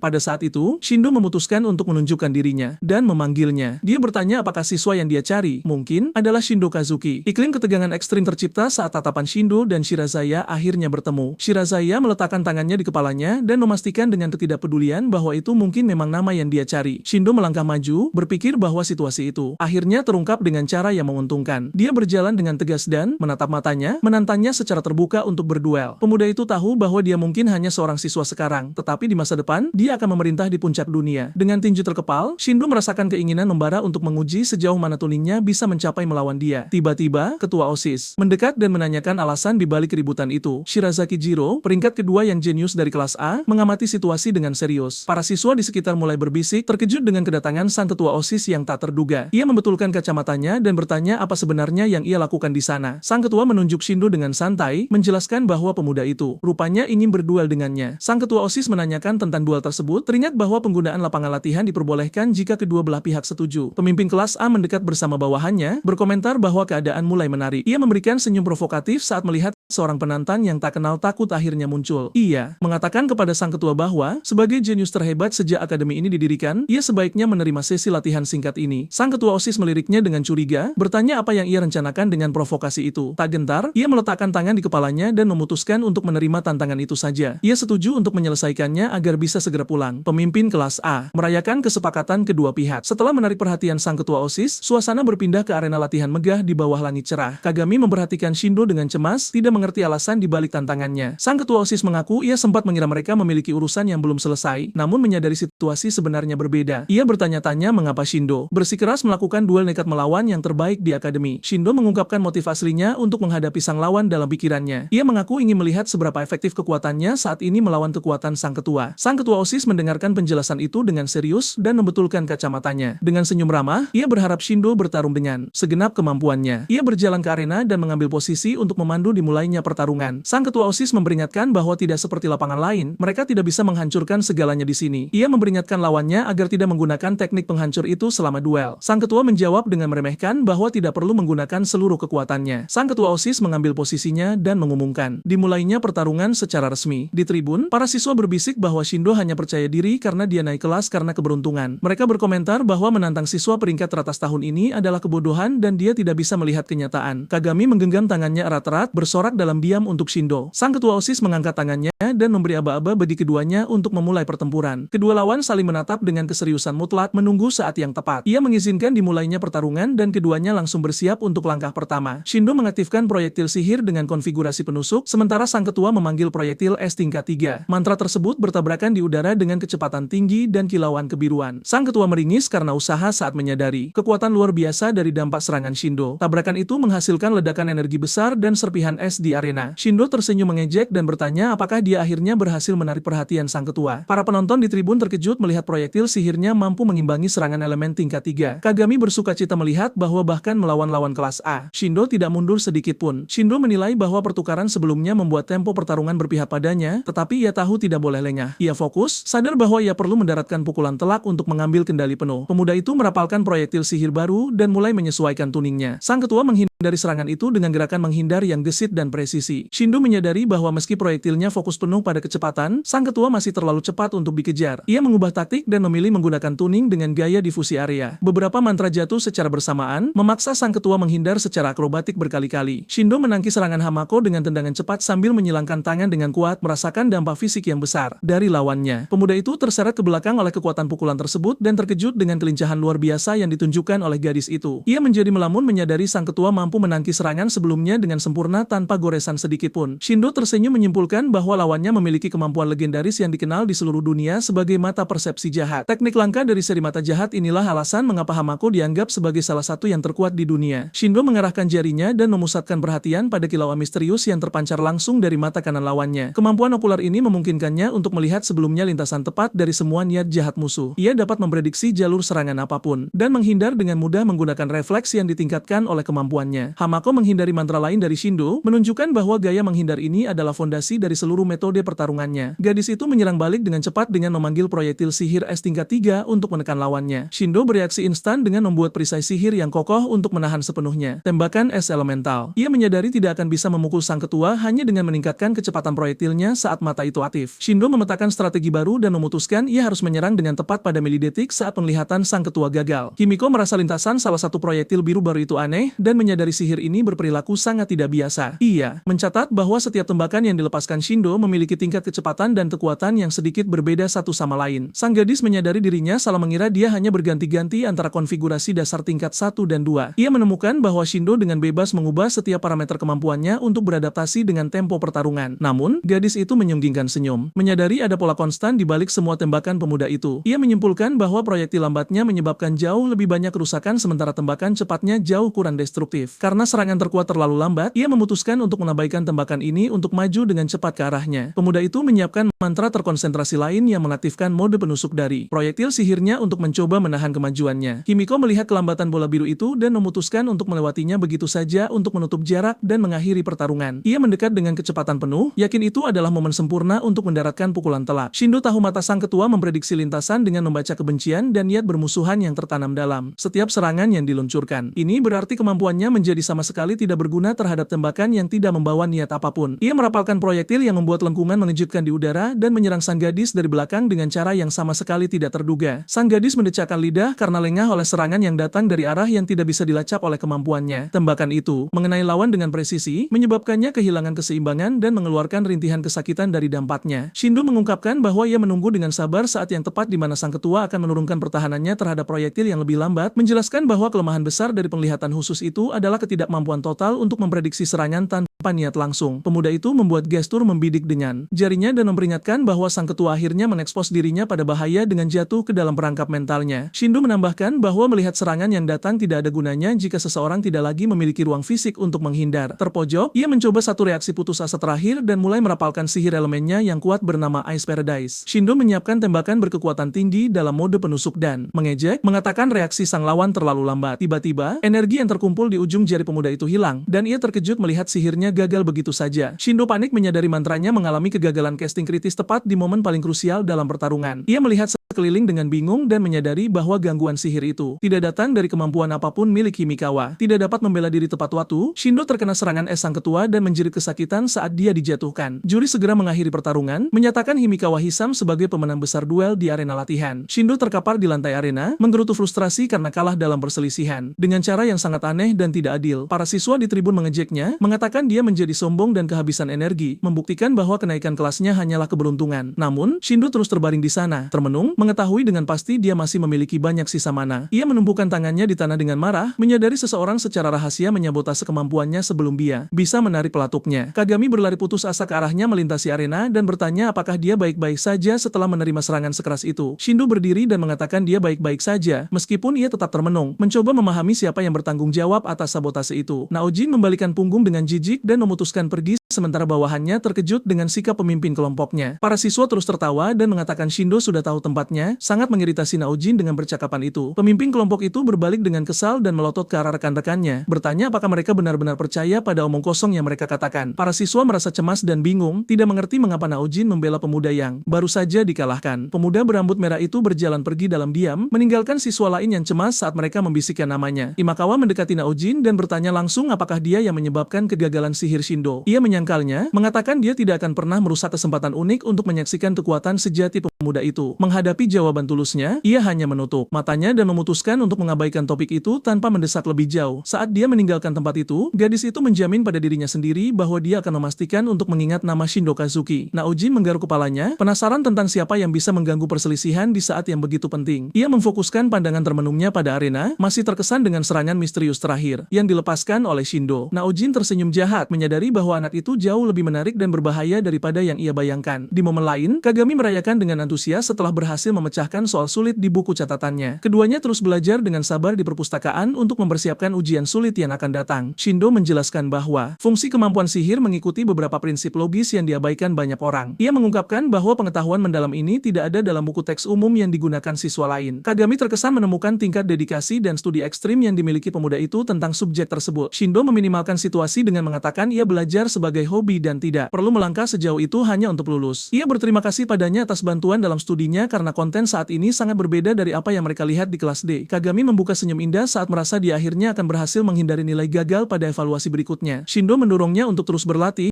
mengingatkan bahwa gagal akan menyebabkan pengeluaran instan dari akademi. Tiba-tiba, seorang siswa lewat berpura-pura tersandung dengan canggung di dekat meja tempat keduanya berkonsentrasi. Pemuda itu mencoba menjatuhkan segelas air ke atas meja untuk mengganggu sesi belajar mereka dengan jahat. Dengan refleks yang menakutkan, Shindo menangkap gelas air itu di udara sebelum tumpah dan merusak semua materi. Dengan tatapan serius dan mengintimidasi, Shindo memperingatkan si penyusup tentang aturan penting lingkungan belajar itu. Ia bertanya apakah anak laki-laki itu tidak tahu bahwa membawa gelas tanpa tutup dilarang keras di dalam perpustakaan. Gugup dan berkeringat karena takut pada reaksi Shindo, siswa itu segera meminta maaf dan menyerah untuk menyebabkan masalah lagi. Shindo menyadari penyusup itu hanya menunggu saat yang tepat untuk menyabotase buku catatan belajar mereka. Ia memperingatkan Kagami bahwa anak itu mungkin anggota kelompok yang dikirim hanya untuk mencoba mengalihkan perhatian mereka. Shindo berpikir rencananya sangat menyedihkan dan menyadari satu-satunya taktik kelompok itu adalah mengganggu orang lain dalam ujian. Di penghujung hari, Shindo berjalan dengan gadis itu di bawah cahaya matahari terbenam sambil merenungkan jalan perjalanannya. Kagami berterima kasih dengan ramah atas waktu yang Shindo dedikasikan untuk membantunya belajar sepanjang sore itu. Pemuda itu menjawab dengan tenang bahwa dia tidak keberatan karena pengajaran itu juga berfungsi sebagai tinjauan yang baik untuk dirinya sendiri. Ia memuji temannya, mengagumi fakta bahwa dia sangat kuat dalam pertempuran dan sekaligus sangat cerdas. Shindo menjelaskan bahwa meskipun kuat, dia tidak akan bisa naik kelas jika dia tidak menunjukkan prestasi akademik yang baik. Ia berpikir dalam hati bahwa kenyataannya dia telah mempelajari setara seumur hidup di masa lalunya. Kagami bertanya dengan rasa ingin tahu apakah tujuan besarnya benar-benar untuk mengamankan tempat di kelas A yang sangat kompetitif. Shindo mengonfirmasi bahwa lulus di kelas tertinggi adalah persyaratan wajib untuk dapat melaksanakan rencananya. Penasaran? Dia bertanya apa tujuan hidup besar yang sedang dia kejar dengan tekad seperti itu. Pemuda itu mengungkapkan secara langsung bahwa keinginan sejatinya adalah berhasil masuk ke Universitas Tenjo yang bergengsi. Kagami terkejut dengan pernyataan itu, mengetahui bahwa itu adalah institusi pendidikan terpenting di seluruh negeri. Shindo mengungkapkan bahwa dia ingin mempopulerkan teknik tuning sehingga orang biasa manapun dapat menggunakannya dengan bebas. Kagami merenung bahwa masyarakat terlalu menghargai kelangkaan kemampuan sihir bawaan dan bahwa ini sulit untuk diubah. Shindo membalas dengan menyatakan bahwa jika semua orang bisa menggunakan tuning, aturan dunia yang ketinggalan zaman akan dipatahkan. Ia menjelaskan bahwa orang tanpa bakat bawaan akhirnya akan bisa mencapai puncak hanya dengan usaha dan pelatihan. Pemuda itu mengakui bahwa teori tuningnya saat ini dilihat oleh masyarakat sebagai ajaran sesat dan berbahaya. Ia tahu bahwa menyajikan tesisnya tanpa dukungan otoritas akademik yang besar akan membuat penelitiannya dibuang. Karena ini, Shindo membutuhkan prestisi yang tak terbantahkan yang mencegah orang untuk mengabaikan suaranya begitu saja. Mengepalkan tinjunya dengan erat, ia bersumpah untuk mengakhiri sekali dan untuk selamanya era tidak adil ini di mana orang yang tidak berbakat diperlakukan seperti sampah. Pemuda itu ingin menciptakan dunia yang lebih baik di mana tidak ada yang perlu melepaskan impian mereka sendiri karena kurangnya keberuntungan saat lahir. Kagami sangat tersentuh oleh kata-kata Shindo dan memuji kehebatan perasaan dan tujuannya. Ia mengaku dengan malu-malu bahwa dia tidak memiliki tujuan sebesar itu, hanya ingin berhasil lulus dengan aman. Ia berjalan sedikit lebih jauh ke depan sambil memikirkan perjalanannya sendiri selama bertahun-tahun belajar. Kagami berbalik dengan senyum tulus dan mengatakan keinginan terbesarnya adalah bisa bangga karena telah memberikan yang terbaik dalam segala hal. Ia tersenyum dan sedikit memerah saat mengakui bahwa ini adalah mimpi yang sangat kecil dibandingkan dengan tujuan besar Shindo. Shindo mendorong gadis itu, mengatakan bahwa tujuannya untuk lulus dengan memberikan yang terbaik adalah sesuatu yang luar biasa. Sementara itu, Neojin muncul duduk dengan angkuh di kursi berlengan merah besar dengan senyum jahat. Siswa yang mencoba mengganggu studi di perpustakaan melaporkan kepada pemimpin bahwa dia mengikuti perintah sesuai kesepakatan. Neojin menampilkan ekspresi mengintimidasi dan bertanya langsung kepada anak laki-laki itu apakah dia gagal dalam misi sabotasenya. Bawahannya gemetar ketakutan di hadapan pertanyaan langsung dan mencoba mencari pembenaran yang masuk akal. Pemimpin kelompok elit itu berdiri perlahan dan berkata dengan sinis agar anak itu tidak terlalu takut. Neojin bertanya kepada bawahannya apakah dia kebetulan pernah menyakiti seseorang yang mengikuti perintahnya bahkan saat gagal. Anak laki-laki yang ketakutan itu memberi isyarat dengan tangannya dan menyangkalnya dengan cepat, percaya bahwa dia akan keluar dari situasi itu tanpa hukuman. Tak terduga, Neojin mencengkeram kepala siswa itu dengan kekuatan ekstrim dari atas ke bawah, membuatnya menjerit kesakitan. Sang pemimpin mengatakan itu adalah hukuman yang adil karena mencoba menyembunyikan kegagalannya dan anak itu meminta pengampunan. Sambil menangis, Neojin mengungkapkan bahwa gangguan di perpustakaan itu hanyalah jebakan awal untuk menguji para saingan. Ia berencana untuk menghancurkan orang-orang di dekat Shindo terlebih dahulu sebelum mengejar target utamanya untuk selamanya. Neojin menunjukkan tatapan sadis dan fokus saat dia menetapkan siapa yang akan menjadi korban tak berdaya berikutnya dari rencana kejamnya. Hari yang dinantikan untuk ujian tertulis akhirnya tiba dengan Kagami. Duduk di kelasnya dengan terlihat sangat khawatir. Wanita muda itu putus asa secara internal saat menyadari sesuatu yang sangat salah baru saja terjadi selama ujian. Ia menangis dalam diam memikirkan bahwa dia bisa dikeluarkan dari akademi jika keadaan berlanjut dengan kecepatan seperti itu. Seluruh kelas tetap dalam keheningan mutlak di bawah pengawasan ketat guru yang diposisikan di depan papan tulis. Guru mengumumkan dengan suara keras akhir resmi ujian dan memerintahkan semua orang untuk meletakkan pena mereka di meja. Shindo menganggap situasinya sangat tenang dan berpikir bahwa seluruh evaluasi berjalan lancar dan tanpa masalah. Ia terintrik karena tidak mengalami gangguan agresif dari anggota kelompok Neojin. Guru mulai mengumpulkan kertas ujian dari para siswa sambil memperingatkan bahwa ujian telah berakhir untuk semua orang. Tiba-tiba, seorang siswa yang duduk di barisan depan mengangkat tangannya memanggil perhatian guru dengan mendesak. Guru meliriknya dengan serius dan bertanya apa yang ingin dia laporkan yang begitu penting pada saat itu. Gadis itu bertanya dengan suara keras agar guru melakukan pemeriksaan menyeluruh langsung di meja Kagami. Dia membuat tuduhan serius terhadap teman sekelasnya, mengaku telah melihat gadis itu menyontek sepanjang ujian. Shindo mendengarkan laporan itu dan menyadari dia akhirnya menemukan apa strategi kelompok saingan yang sebenarnya. Dia langsung menyimpulkan bahwa rencana kelompok itu dari awal bukan untuk memukulnya secara langsung, tetapi untuk berfokus pada Kagami. Siswa lain dari kelompok tersebut dengan cepat mengangkat tangannya sebagai dukungan, mengonfirmasi bahwa dia juga menyaksikan penyantekan itu. Beberapa siswa yang terlibat mulai berdemonstrasi dalam paduan suara untuk menekan guru agar bertindak terhadap gadis itu. Kagami memasuki keadaan panik total saat menyadari dia menjadi target jebakan kolektif yang tidak adil. Shindo tahu bahwa untuk kelompok besar seperti mereka, sangat sederhana untuk menanam bukti palsu dan mengubah opini kelas. Si penuduh menunjuk jarinya dengan agresif, mempertanyakan apa yang Kagami sembunyikan di bawah mejanya sendiri. Kagami berdiri dengan takut dan membantah tuduhan itu dengan keras, meskipun dia merasakan beban tatapan curiga semua orang. Sepotong kertas berisi catatan rahasia muncul, jatuh di lantai, tanpa sebagai bukti definitif dari penyantekan wanita muda itu. Gadis itu terpana dengan kemunculan lembaran misterius itu dan menjamin dia tidak pernah memiliki catatan menyontek seperti itu. Guru itu menanyainya dengan keras dan dia mencoba menyangkalnya dengan gemetar, tanpa berhasil meyakinkan pria itu akan ketidakbersalahannya. Dia melihat tes palsu di lantai dengan keputusasaan, mengetahui dia akan dituduh secara formal jika guru mengambil kertas itu. Guru berjalan menuju meja Kagami, memperingatkan bahwa dia akan melakukan inspeksi mendetail untuk membersihkan keraguan. Kagami memperhatikan guru itu mendekat perlahan, tidak tahu bagaimana harus bereaksi untuk melarikan diri dari situasi yang mengerikan itu. Mata gadis itu berkaca-kaca dengan kepastian tegas yang mengerikan bahwa pengeluarannya dari akademi tidak terelakkan. Shindo menilai gravitasi skenario dan menyimpulkan dia perlu segera membuat catatan itu menghilang dengan cara tertentu. Ia berencana menembakkan mantra cepat dengan kekuatan rendah sehingga tidak ada yang bisa melihat atau mendengar lintasan mantra. Pemuda itu menggunakan mode api cepat dari proyektil sihirnya, mengirim serangan presisi di bawah meja. Shindo tersenyum diam-diam, sadar bahwa mantra tersembunyinya sangat mampu menghancurkan bukti palsu itu. Kagami menatap temannya dengan campuran kecemasan dan kelegaan saat menyadari gerakan diamnya untuk menyelamatkannya. Guru membungkuk untuk memeriksa lantai di bawah meja dan mencatat dengan heran bahwa sama sekali tidak ada apa-apa di sana. Siswa penuduh berteriak tidak percaya pada temuan guru karena dia yakin kertas itu tepat ada di sana. Guru menegur wanita muda itu, mengingatkannya bahwa seseorang tidak boleh membuat tuduhan palsu menyontek tanpa menunjukkan bukti nyata. Namun, ia merenung bahwa beberapa tuduhan tidak dapat diabaikan dan bahwa perilaku gadis itu tampak mencurigakan. Guru memutuskan, dia akan melakukan investigasi lebih dalam dengan menganalisis nilainya sebelum membuat keputusan akhir. Guru memerintahkan Kagami untuk menemuinya di ruang bimbingan pedagogi segera setelah kelas berakhir. Cukup terguncang oleh semua kebingungan itu, gadis itu hanya mengangguk positif dan menerima perintah tersebut. Saat makan siang, Kagami tetap duduk sendirian di mejanya sementara yang lain berbicara. Dia mendengarkan gosip jahat para siswa yang terus mengatakan bahwa kelas D penuh dengan orang bodoh. Siswa berkomentar bahwa dia membuang kesempatan besarnya dengan mencoba menyontek tepat setelah berhasil naik ke kelas B. Kagami menggenggam tangannya erat-erat saat mendengar bahwa dia harus menyerah pada sekolah karena tidak memiliki harga diri. Shindo mengamati pemandangan itu dari jauh dan menyadari bahwa bahkan siswa di luar kelompok itu mulai mencurigai gadis tersebut. Dia tahu bahwa tekanan psikologis yang konstan akan membuat Kagami tidak mungkin untuk terus menghadiri kelas secara normal. Merasakan kemarahan yang mendalam pada metode pengecut kelompok saingan, Shindo mengertakkan gigi dan memutuskan dia tidak akan tetap diam. Terbawa oleh kemarahan yang hebat, pemuda itu memutuskan untuk bertindak saat menemukan semua manipulasi kelompok itu sangat menjijikan. Shindo berjalan dengan tekad dan tiba-tiba membuka pintu ruangan tempat anggota kelompok elit berkumpul. Kagami melihat ke arah pintu keluar kelas dengan terkejut saat menyadari ketidakhadiran Shindo yang tiba-tiba dari ruangan. Para siswa kelas elit mengamati pintu masuk Shindo dengan ekspresi curiga dan ejekan. Ia memasuki ruangan dengan langkah tegas dan memusatkan pandangannya tepat pada pemimpin yang mengendalikan semua kecurangan tersebut. Shindo menghadapi rivalnya secara langsung, menunjukkan bahwa ia sama sekali tidak takut menghadapi pimpinan akademi. Neojin tetap duduk dengan tenang di kursi empuknya dan berkomentar bahwa ia memang sudah menduga kedatangan pemuda itu. Dengan penuh rasa jijik, sang pemimpin berkata ia mendengar rumor tentang seorang siswa gagal dari kelasnya yang tertangkap menyontek saat ujian. Shindo segera membalas dengan menyatakan bahwa merancang tuduhan palsu tentang menyontek terhadap gadis itu adalah tindakan yang sangat rendah. Neojin tersenyum sinis dan berkomentar bahwa tuduhan Shindo hanyalah dalih konyol tanpa bukti nyata. Ia mengejek, mengatakan Shindo hanya kesulitan menerima kesalahan temannya dan mencoba melindungi seorang pembohong. Pemimpin kelompok itu menyindir, menyatakan bahwa dibutuhkan keberanian besar untuk mengungkap penipuan yang dilakukan oleh rekan-rekan lainnya. Shindo menjawab bahwa mendengar pidato tentang keberanian dari pemimpin geng penipu adalah sesuatu yang komikal. Neojin berdiri dengan kesal dan menantang Shindo untuk menunjukkan bukti kuat bahwa laporan terhadap gadis itu tidak benar. Ia memamerkan senyum kemenangan, yakin bahwa pemuda itu tidak memiliki bukti apapun untuk membuktikan ketidaksalahan Kagami. Sang pemimpin memerintahkan Shindo untuk bersiap mengucapkan selamat tinggal pada temannya segera setelah ia dikeluarkan secara resmi dari institusi tersebut. Ia tertawa dengan mengatakan bahwa seseorang tanpa ijazah akademik secara praktis sudah mati di masyarakat yang terobsesi dengan status ini. Shindo berpikir bahwa orang-orang yang memiliki hak istimewa sepertinya tidak akan pernah tahu rasa sakit yang sesungguhnya karena dicampakkan dan dikucilkan dari segalanya. Ia mengingat penderitaan kehidupan masa lalunya di selokan di mana ia merasakan sendiri ketakutan nyata akan kematian dan pengabaian sosial. Dengan tatapan yang gelap dan menakutkan, Shindo memperingatkan rivalnya untuk tidak berani mempermainkan kesabarannya. Naojin menjentikan jarinya dengan keras untuk mengintimidasi pemuda itu, membuat salah satu bawahannya ketakutan karena reaksi agresif tersebut. Pemimpin kelompok itu menunjukkan tatapan jahat dan bertanya apakah Shindo benar-benar ingin memulai konfrontasi fisik di sana. Shindo menjamin ia tidak ingin berkelahi untuk menghindari pengusirannya sendiri, tetapi berjanji ia tidak akan membiarkan jebakan ini tidak mendapatkan pembalasan. Pemuda itu menunjuk dengan jarinya dan memberikan peringatan jelas bahwa rivalnya akan sangat menyesal telah menjadikannya musuh. Kembali ke kelas, guru mengakhiri kegiatan hari itu dan bersiap untuk memulai penyelidikan resmi. Kagami ketakutan mendengar guru memanggil namanya dengan tegas di depan semua siswa lain di ruangan itu. Guru memerintahkannya untuk menemaninya ke ruang disiplin untuk memulai verifikasi terperinci atas jawaban-jawabannya. Ia setuju dengan gemetar dan merasa putus asa bahwa takdir tragisnya untuk dikeluarkan semakin dekat. Teman-teman sekelasnya berbisik bahwa itu adalah akhir yang pantas bagi mereka yang tidak tahu tempat mereka yang sebenarnya dalam hierarki sekolah. Tak disangka, Shindo mengangkat tangannya di belakang kelas, meminta guru untuk menunggu sejenak sebelum pergi. Guru berbalik, penasaran dengan gangguan yang tiba-tiba tersebut dan menanyakan apa yang ingin dibicarakan oleh pemuda itu dengan begitu mendesak. Shindo berdiri dari mejanya dan mengumumkan ia memiliki usulan mendesak terkait tuduhan tersebut. Ia memusatkan pandangannya ke arah guru untuk membahas laporan penipuan yang mengancam masa depan Kagami. Pemuda itu menunjukkan bahwa tidak ada bukti fisik nyata kecurangan yang ditemukan di mejanya selama pemeriksaan berlangsung. Guru setuju tetapi menjelaskan bahwa kurangnya bukti untuk membuktikan ketidaksalahannya membuat penyelidikan di ruang disiplin menjadi perlu. Terhadap keheranan semua orang, Shindo menyatakan dengan suara keras bahwa ia sendiri mencurigai Kagami memang menyontek. Gadis itu benar-benar syok mendengar satu-satunya sekutunya berbalik melawannya dengan cara yang tidak terduga. Shindo berargumen bahwa kurangnya bukti fisik bisa menunjukkan bahwa si tertuduh menghancurkan bukti menggunakan suatu keahlian. Ia menyarankan pihak sekolah untuk melakukan pencarian mendetail terhadap jejak sihir untuk menemukan kebenaran tentang apa yang sebenarnya terjadi. Kagami menatap pemuda itu dengan mata yang bengkak karena rasa sakit, tidak mampu memahami motif dari pengkhianatan yang tampak itu. Ia tiba-tiba menyadari bahwa jika mereka mencari jejak sihir, para penyelidik akan menemukan catatan sihir milik Shindo. Kagami menyadari Shindo sengaja mengalihkan semua kecurigaan menyontek ke dirinya sendiri untuk menyelamatkannya. Gadis itu mengepalkan tinjunya, bertekad untuk tidak menyebabkan masalah lagi bagi pemuda yang telah membantunya begitu banyak. Ia mencoba berbicara untuk membela diri, tetapi seorang rekan lainnya tiba-tiba berdiri dan menarik perhatian semua orang di ruangan itu. Teman sekelas itu mempertanyakan tuduhan tersebut, menyarankan bahwa seluruh cerita tentang menyontek bisa jadi hanyalah kesalahpahaman. Kagami mengamati pemandangan itu dengan keterkejutan luar biasa saat menyadari bahwa orang lain di ruangan itu mulai membelanya secara spontan. Dua siswa bersaksi untuk mendukung Kagami dengan menjamin bahwa ia tidak bertindak mencurigakan sedikitpun saat ujian. Penuduh awal panik saat melihat teman-teman sekelasnya sendiri meragukan laporannya terhadap gadis itu. Salah satu saksi mengonfrontasi sang penuduh, mengingatkannya bahwa ia tidak menemukan bukti fisik apapun di bawah meja. Sisa kelas mulai berbisik mengatakan laporan itu palsu dan bahwa Kagami tidak akan pernah melakukan kecurangan. Pelaku menelan ludah dengan susah payah saat menyadari rencananya gagal total dan situasi berbalik melawannya. Menyadari bahwa jaring telah menutup, ia memutuskan tidak punya pilihan lain selain mengakui kebenaran kepada guru. Ia memanggil perhatian guru dengan tegang saat ia bersiap untuk mengakui apa yang sebenarnya terjadi saat ujian. Sang penuduh melakukan bungkukan dalam di depan kelas, meminta maaf dengan tulus atas kebingungan yang akhirnya ia ciptakan. Ia mengakui ia mengotak-atik meja Kagami tanpa izin tepat setelah ujian berakhir untuk mencoba mencari sesuatu yang mencurigakan. Kagami mengamati rekannya dengan keheranan saat mendengar pengakuan tak terduga itu di depan semua siswa di kelas. Gadis itu mengaku bahwa ia menemukan kertas yang ia pikir adalah catatan contek, tetapi sebenarnya tidak memiliki hubungan dengan ujian. Guru benar-benar syok dan terkejut dengan perubahan mendadak dalam kasus tuduhan menyontek tersebut. Ia menjelaskan bahwa ia takut untuk mengatakan yang sebenarnya setelah situasi di luar kendali dan berkembang menjadi proporsi yang sangat besar. Siswa itu membungkuk lagi meminta maaf, mengakhiri sekali dan untuk selamanya rumor bahwa Kagami telah menyontek saat ujian. Di sore hari, Shindo dan Kagami berjalan pulang bersama sementara ia berkomentar dengan puas bahwa semuanya berjalan lancar. Penasaran dengan hasil dari fakta-fakta tersebut, Kagami bertanya kepada pemuda itu apa yang sebenarnya terjadi di balik layar dari sandiwara itu. Ia mengaku bahwa memang benar ada catatan contek yang disembunyikan di mejanya dan bahwa ia tidak mengerti mengapa itu menghilang. Shindo menjelaskan bahwa anggota kelompok yang menanam bukti tersebut tahu betul bahwa itu bukan kesalahpahaman. Gadis itu mempertanyakan alasan mengapa para rival itu sendiri mulai membelanya begitu tiba-tiba pada akhirnya. Shindo menatapnya dengan tenang dan menjawab sederhana bahwa penjelasan untuk itu jauh lebih jelas. Ia mengungkapkan bahwa anggota kelompok rival akan benar-benar hancur jika pencarian jejak sihir dilakukan. Pemuda itu menjelaskan bahwa kelompok itu menggunakan sihir telepati secara diam-diam untuk berbagi jawaban yang benar di antara mereka sendiri. Pencarian jejak sihir untuk menyelidiki kecurangan Kagami akan mengungkap seluruh sandiwara kelompok elit tersebut. Karena ini, para penyontek tidak punya pilihan selain membelanya untuk meredam kasus ini secepat mungkin. Shindo mengatakan ia menyadari jebakan itu segera dan tahu tidak mungkin membuktikan ketidaksalahannya dengan cara biasa. Ia mengungkapkan ia menyerah mencari bukti sejak awal dan fokus menyelesaikan insiden dengan memaksa para rival mundur. Tiba-tiba, pemuda itu menghentikan penjelasannya saat mendengar tangisan pelan dan tertahan dari gadis yang berjalan tepat di sampingnya. Khawatir dengan reaksinya, Shindo berhenti berjalan dan bertanya apa yang salah dengan rekannya. Kagami menangis dengan deras dan berterima kasih dari lubuk hatinya atas dukungan yang sangat diperlukan dari pemuda yang menyelamatkan hidupnya. Ia menangis karena lega saat mengaku bahwa ia benar-benar benar-benar percaya ia akan dikeluarkan secara permanen dari akademi bergengsi tersebut. Gadis itu mengakui bahwa semua ini tidak akan mungkin terjadi jika Shindo tidak berada di sisinya untuk melindunginya sepanjang waktu. Shindo meletakkan tangannya di atas kepala gadis itu dengan penuh kasih dan berkata dengan lembut bahwa ia tidak perlu khawatir tentang apapun lagi. Pemuda itu sedikit tersenyum dan menyatakan dengan tenang bahwa ia hanya melakukan apa yang benar-benar diperlukan untuk membantunya. Ia mengaku dengan tulus bahwa ia merasa benar-benar lega melihat bahwa pada akhirnya semuanya berjalan baik untuk masa depan Kagami. Sementara itu, Neojin tetap berada di kamarnya ditemani oleh bawahan elitnya untuk merencanakan langkah selanjutnya. Salah satu pesuruh masuk berlari ke dalam ruangan sambil membawa lembar yang berisi hasil resmi ujian Shindo. Pemimpin kelompok mengambil dokumen tersebut dan terkejut menyadari bahwa pemuda itu berhasil memperoleh nilai tertinggi di semua mata pelajaran. Neojin mengakui bahwa meskipun ujian kelas B berbeda dari kelasnya, pemuda itu menunjukkan memiliki pikiran yang sangat tajam. Pesuruh itu melaporkan bahwa dengan memimpin ujian tertulis dan praktis, Shindo mendapatkan hak untuk memperebutkan promosi ke kelas A. Pemimpin kelompok merenung dengan iritasi tentang bagaimana semua upaya sabotase sebelumnya gagal total. Dihadapkan dengan ini, ia melemparkan kertas-kertas itu ke udara dan menyatakan dengan amarah bahwa mereka perlu menghancurkan pemuda itu dengan kekuatan yang luar biasa. Neoji menunjukkan ekspresi kejam dan jahat saat berbicara kepada sekutu yang sangat kuat yang sedang menunggu di balik bayang-bayang. Ia memanggil Ashima Akira, siswa terbaik ke-7 tahun ini dan sangat ditakuti karena dikenal sebagai pemburu proyektil. Keesokan harinya, Shindo dan Kagami bertemu di kafetaria yang sepi untuk berbicara tentang tantangan akademik baru. Gadis itu bertanya dengan penuh kekhawatiran apakah ia benar-benar bertekad untuk memperebutkan ujian promosi kelas yang berbahaya itu. Shindo menjelaskan bahwa siswa dengan nilai terbaik di kelas B mendapatkan kesempatan untuk naik ke kelas A. Ia merinci bahwa satu-satunya kondisi untuk mendapatkan promosi adalah dengan mengalahkan peringkat ke-10 dalam peringkat umum dalam sebuah duel. Pemuda itu mengingat bahwa ia memperoleh tempat pertama baik dalam ujian praktis di ruang bawah tanah maupun dalam evaluasi tertulis. Dengan tangan yang terkepal, Shindo menyatakan dengan sangat percaya diri bahwa ia akhirnya telah menaklukkan hak untuk memperebutkan duel tersebut. Kagami bersemangat mengetahui tantangan itu dan berjanji untuk pergi ke medan perang untuk bersorak dengan seluruh kekuatannya. Shindo berterima kasih atas dukungan temannya dengan senyum ramah, merasa termotivasi untuk menghadapi perselisihan penting tersebut. Ia bertanya kapan ia akan melakukan tantangan itu dan ia merespons langsung bahwa tidak ada alasan untuk menunggu dan ia akan pergi sekarang. Pada awalnya, ia hanya menerima jawaban itu dengan senyum manis sebelum memproses kegilaan dari keputusan tersebut. Kagami menjerit karena benar-benar heran saat menyadari ia berniat melakukan duel berbahaya itu pada saat yang tepat sekarang. Shindo berjalan sendirian melewati area luar sekolah menuju lokasi konfrontasi di bawah cahaya matahari terbenam. Ia memeriksa waktu di ponselnya, mencatat bahwa waktu sudah lewat jam 5 sore dan bahwa ia berada di saat yang sempurna. Ia tahu kelompok itu akan mencoba menyabotase duel dengan cara apapun seperti yang mereka coba lakukan untuk menjebak Kagami dalam ujian tertulis. Pemuda itu memutuskan untuk maju secepat mungkin agar para rival tidak punya waktu untuk menyiapkan kecurangan apapun terhadapnya. Shindo memeriksa perangkatnya untuk memverifikasi data tempur siswa yang saat ini menempati posisi ke-10. Ia menganalisis profil lawan aslinya, seorang pemuda yang kuat dan mengesankan bernama Taisei Karamada. Pemuda itu menemukan bahwa lawannya adalah pengguna baju besi baja yang berspesialisasi dalam pertahanan berat yang bertindak sebagai tank. Shindo menyimpulkan bahwa lawannya pada dasarnya adalah versi yang jauh lebih kuat dan lebih baik dari pejuang batu Iwakami. Ia menyimpulkan bahwa tidak ada serangan biasa yang akan mampu menggores pertahanan metalik yang berat itu selain tembakannya yang terkonsentrasi. Bahkan mengetahui bahwa itu akan menjadi lawan yang bermasalah, Shindo terus berjalan dengan percaya diri menuju arena dengan senyum penuh tekad. Pemuda itu berjalan dengan langkah panjang, fokus untuk menyelesaikan tantangan promosi secepat mungkin untuk naik satu kelas. Namun, saat memasuki lokasi pertempuran, Shindo terkejut menemukan orang yang benar-benar berbeda yang menunggunya. Ia merasa kehadiran anak laki-laki itu aneh, mengingat hanya peserta resmi duel yang boleh memiliki akses ke arena. Si penyusup mengonfirmasi bahwa hanya 2 petarung yang bisa berada di sana dan maju dengan tenang menuju Shindo di arena dengan senyum sinis. Pendatang baru itu mengungkapkan bahwa ia sendirilah yang akan menjadi lawan yang harus dihadapi Shindo dalam pertarungan. Shindo menyadari permainan mental lawannya dan tersenyum diam-diam dari sudut mulutnya setelah memahami gravitasi situasi. Ia memuji kecepatan aksi kelompok rival, mengidentifikasi lawannya sebagai kekuatan tempur paling kuat dari kelompok tersebut. Lawan tersebut tidak lain adalah Akira Ushijima, peringkat ke-7 yang ditakuti dalam peringkat siswa umum akademi. Akira mengungkapkan dengan mengejek bahwa ia secara resmi mengambil posisi ke-10 peringkat hanya 10 menit yang lalu. Shindo menyimpulkan bahwa Akira menantang mantan peringkat ke-10 dan kalah dengan sengaja untuk turun posisi dan menghadapinya. Ia menyadari kelompok itu menggunakan celah dalam peraturan untuk mengirim prajurit terbaik mereka langsung melawannya di duel tersebut. Shindo mengerti bahwa pemimpin Neojin bertindak dengan keseriusan total untuk memastikan ia dihancurkan selamanya. Akira berkomentar bahwa Shindo hanya kurang beruntung memiliki jalur promosinya diblokir oleh lawan yang begitu kuat. Prajurit elit itu bertanya mengapa Shindo menolak undangan kelompok tersebut karena ia seharusnya bisa meramalkan bahwa ini akan terjadi. Akira bertanya apa pendapat jujur Shindo mengenai organisasi organisasi dan berfungsinya kelompok tersebut. Ia sendiri mengakui bahwa ia tidak menganggap kelompok itu adil, tetapi menemukan organisasi itu cukup menarik untuk diikuti oleh semua orang. Akira bertanya jika memastikan keselamatan dan stabilitas diri sendiri dengan mengikuti pemimpin terkuat tidak akan cukup. Shindo tertawa mengejek sebentar dan menganggap bahwa nilai-nilai pribadi keduanya benar-benar berbeda. Ia menyatakan dengan tegas bahwa impian hidupnya yang besar tidak akan pernah tercapai jika ia memutuskan hanya mengikuti kelompok tersebut. Pemuda itu menjelaskan bahwa bagi seseorang yang terbatas pada proyektil sihir, memperoleh nilai yang masuk akal saja tidak cukup untuk menang. Shindo menunjukkan bahwa kelompok itu adalah organisasi yang sempurna bagi mereka yang hanya ingin memperoleh nilai rata-rata, tanpa berusaha terlalu keras. Mengepalkan tinjunya, ia menyatakan ia membutuhkan kinerja yang spektakuler untuk mengatasi kekurangan dari satu-satunya kemampuannya. Shindo menyimpulkan bahwa bergaul dengan kelompok mereka tidak akan membawa keuntungan apapun. Ini adalah alasan telah menolak undangan tersebut. Akira menggelengkan kepalanya dengan bingung, tidak mampu memahami mimpi seperti apa yang layak untuk mengambil risiko ekstrim seperti itu. Shindo menatapnya dengan serius dan merespons dengan kering bahwa ia tidak meminta pengertian atau persetujuannya. Sistem pertempuran mengumumkan secara resmi dimulainya dua promosi antara Akira Ushijima dan Shindo Kazuki di arena. Akira menyatakan ia benci mengambil risiko yang tidak perlu dan lebih suka hanya hidup dengan aman dan mendapatkan hasil yang stabil. Dengan tatapan dingin, ia memperingatkan Shindo untuk tidak menyimpan dendam atas apa yang akan terjadi karena pertarungan itu adalah buah dari pilihannya. Shindo tersenyum dengan percaya diri total dan merespons bahwa ia tidak akan merasakan dendam karena ia yakin akan muncul sebagai pemenang. Sinyal mulai bergema di seluruh medan perang dan Shindo memosisikan dirinya segera untuk pertempuran melawan rivalnya. Tanpa membuang waktu, pemuda itu menunjuk dengan jarinya, menembakkan urutan tembakan cepat untuk mencegah pertahanan awal Akira. Akira mengaktifkan penghalang pertahanan otomatisnya yang memblokir dengan mudah tembakan cepat yang dilakukan oleh Shindo. Ia tersenyum dan bertanya apakah rivalnya benar-benar berpikir bahwa pertahanannya akan lemah tepat di awal pertempuran. Akira menyombongkan diri dengan mengatakan bahwa tidak ada proyektil sihir yang bisa menyentuhnya, menjadikannya sang pemburu proyektil. Shindo menunjuk ke arah lawan dan mengatakan ia perlu menekankan sesuatu yang sangat penting sekarang karena ia melihat kenyataan. Pemuda itu bertanya dengan tatapan serius kepada Akira agar tidak menyimpan dendam terlepas dari hasil akhirnya. Kedua pesaing saling menatap di tengah arena kosong sementara penghalang berlindungan di sekitar tetap aktif. Di tribun, Kagami menonton arena dengan cemas dan membisikkan nama temannya, bersorak untuk kemenangannya. Para siswa di tribun terkejut saat menyadari kedatangan dua tokoh yang sangat penting untuk menonton. Seorang gadis dengan rambut biru muda dan seorang pemuda berambut pirang dengan kacamata mendekat untuk mengamati pertempuran dengan cermat. Pemuda berkacamata berkomentar bahwa ini pertama kalinya ia melihat rekannya menunjukkan ketertarikan pada pertarungan orang lain. Gadis dengan rambut terang itu merespons dengan dingin mengatakan ia tidak punya alasan khusus untuk berada di sana. Ia hanya menyesuaikan kacamatanya dan menerima jawabannya dalam diam sementara ia terus mengamati para petarung. Ia menjelaskan bahwa ia ingin melihat bagaimana pengguna umum proyektil sihir akan menghadapi pemburu proyektil yang ditakuti. Pemuda berkacamata mengatakan ia akan mengamati jalannya pertempuran yang menarik itu untuk melihat apa yang terjadi. Shindo menganalisis penghalang hijau milik lawannya dan menyadari itu adalah kemampuan pertahanan otomatis yang sangat kuat. Pemuda itu mengakui bahwa membuat penghalang otomatis adalah sesuatu yang berguna tetapi menunjukkan bahwa setiap kemampuan memiliki kelemahannya. Ia memutuskan untuk menguji rivalnya dengan menembakkan teknik proyektilnya yang terbagi dalam beberapa arah pada saat yang sama. Akira memperingatkan bahwa memperluas area serangan tidak ada gunanya karena penghalang level 3-nya memblokir segalanya tanpa usaha. Sang pemburu proyektil memanggil senjata hijau level 3 di tangan kanannya untuk memulai serangannya. Ia mengarahkan senjata yang bersinar ke arah sang protagonis, mengumumkan bahwa sekarang giliran ia yang melakukan serangan. Shindo mengaktifkan perisainya, mengetahui bahwa melakukan serangan frontal terhadap tembakan senjata yang dipanggil akan menjadi kesalahan besar. Ia mulai membelokkan lintasan tembakan menggunakan sudut perisai birunya untuk melindungi dirinya dari tembakan tersebut. Sang protagonis memanfaatkan momen pertahanan untuk berlari dengan cepat menuju lawan, memperpendek jarak. Di tribun, Kagami menjadi bersemangat saat melihat temannya cukup dekat untuk menembakkan tembakan terkonsentrasinya. Shindo memanfaatkan kedekatan tersebut untuk melancarkan serangan energi penusuk yang kuat terhadap pertahanan Akira. Dampak luar biasa dari serangan terkonsentrasi tersebut cukup kuat untuk menghancurkan penghalang pelindung lawan. Akira menunjukkan senyum sinis dan mengaktifkan seketika penghalang level 3 yang lain untuk melindungi dirinya dari serangan tersebut. Perisai bersinar yang baru muncul tepat pada waktunya dan memblokir sepenuhnya proyektil terkonsentrasi yang ditembakkan oleh rivalnya. Kagami menonton pemandangan itu dengan bingung, tidak mampu percaya bahwa serangan terkuatnya dihentikan dengan begitu mudah. Musuh tersenyum dan mengejek, bertanya apakah ia benar-benar berpikir bahwa itu cukup untuk melewati pertahanan otomatis untuk menang. Ia mengakui kekuatan rivalnya, tetapi memutuskan bahwa mulai sekarang ia tidak akan membiarkannya mendekat lagi. Shindo mundur dan menembakkan proyektil ricochet yang membuat kurva mengejutkan di udara untuk mencoba mengenai target. Akira menganggap serangan itu sangat lambat dan hanya menghindar ke samping tanpa perlu menghabiskan energi untuk memblokir. Tiba-tiba tembakan itu membuat kurva tajam dan kembali dengan cepat menangkap sang pemburu dengan kejutan dari belakang. Kagami menjadi penuh harapan saat mencatat bahwa lintasan mantra itu berubah dengan cara yang begitu jenius untuk menangkap lawan. Namun, proyektil itu dicegah di detik terakhir oleh penghalang otomatis yang bereaksi seketika terhadap bahaya. Shindo terdiam saat melihat bahwa bahkan serangan kejutan dari belakangnya berakhir dengan kegagalan di hadapan penghalang penghalang itu. Akira mengungkapkan ia sudah tahu teknik mengubah arah tembakan ini setelah menonton duel protagonis sebelumnya. Ia menjelaskan bahwa pertahanan otomatisnya bereaksi sendiri dan memblokir bahkan pukulan yang tidak bisa ia lihat sendiri. Sang pemburu proyektil tersenyum penuh kemenangan, menyatakan bahwa tidak ada jenis serangan kejutan yang akan berhasil melawannya dalam pertarungan. Bertekad untuk memuji batas kemampuan lawan, Shindo mulai menembakkan rentetan tembakan terus-menerus dengan kekuatan maksimum. Akira mengaktifkan penghalang level 3-nya lagi untuk menahan dampak luar biasa dari urutan serangan cepat tersebut. Tekanan besar dari proyektil yang terkonsentrasi terlalu berat untuk perisai yang akhirnya hancur sepenuhnya lagi. Kagami merayakan dengan gembira saat melihat tembakan temannya akhirnya berhasil menembus penghalang lawan. Proyektil biru itu mengenai tepat di dada sang pemburu proyektil yang mengeluarkan jeritan akibat kekuatan dampak langsung tersebut. Meskipun ketakutan, prajurit elit itu pulih dengan cepat, menunjukkan tidak mengalami kerusakan nyata sama sekali. Ia mengungkapkan bahwa ia memiliki kemampuan ketahanan sihir yang secara drastis mengurangi kerusakan yang diterima oleh mantra. Akira bertanya apakah rivalnya mengerti bahwa tembakan biasanya tidak akan pernah mampu menyebabkan cedera nyata. Sang pemburu proyektil menyatakan dengan rasa jijik total bahwa bahkan jika rivalnya berhasil mengenainya, kemenangannya mustahil. Di tribun, Kagami menjadi putus asa saat menyadari lawan memiliki pertahanan yang tampaknya mustahil untuk ditembus. Akira mengakui secara internal bahwa ia tidak mengharapkan kekuatan sebesar itu dari seorang penyihir yang hanya menggunakan kemampuan proyektil dasar. Ia berpikir bahwa jika Shindo memiliki satu kemampuan lagi selain itu, ia pasti akan menjadi lawan yang tidak terkalahkan. Ia menunjukkan senjata hijaunya, yakin bahwa ia memiliki peluang kemenangan hampir 100%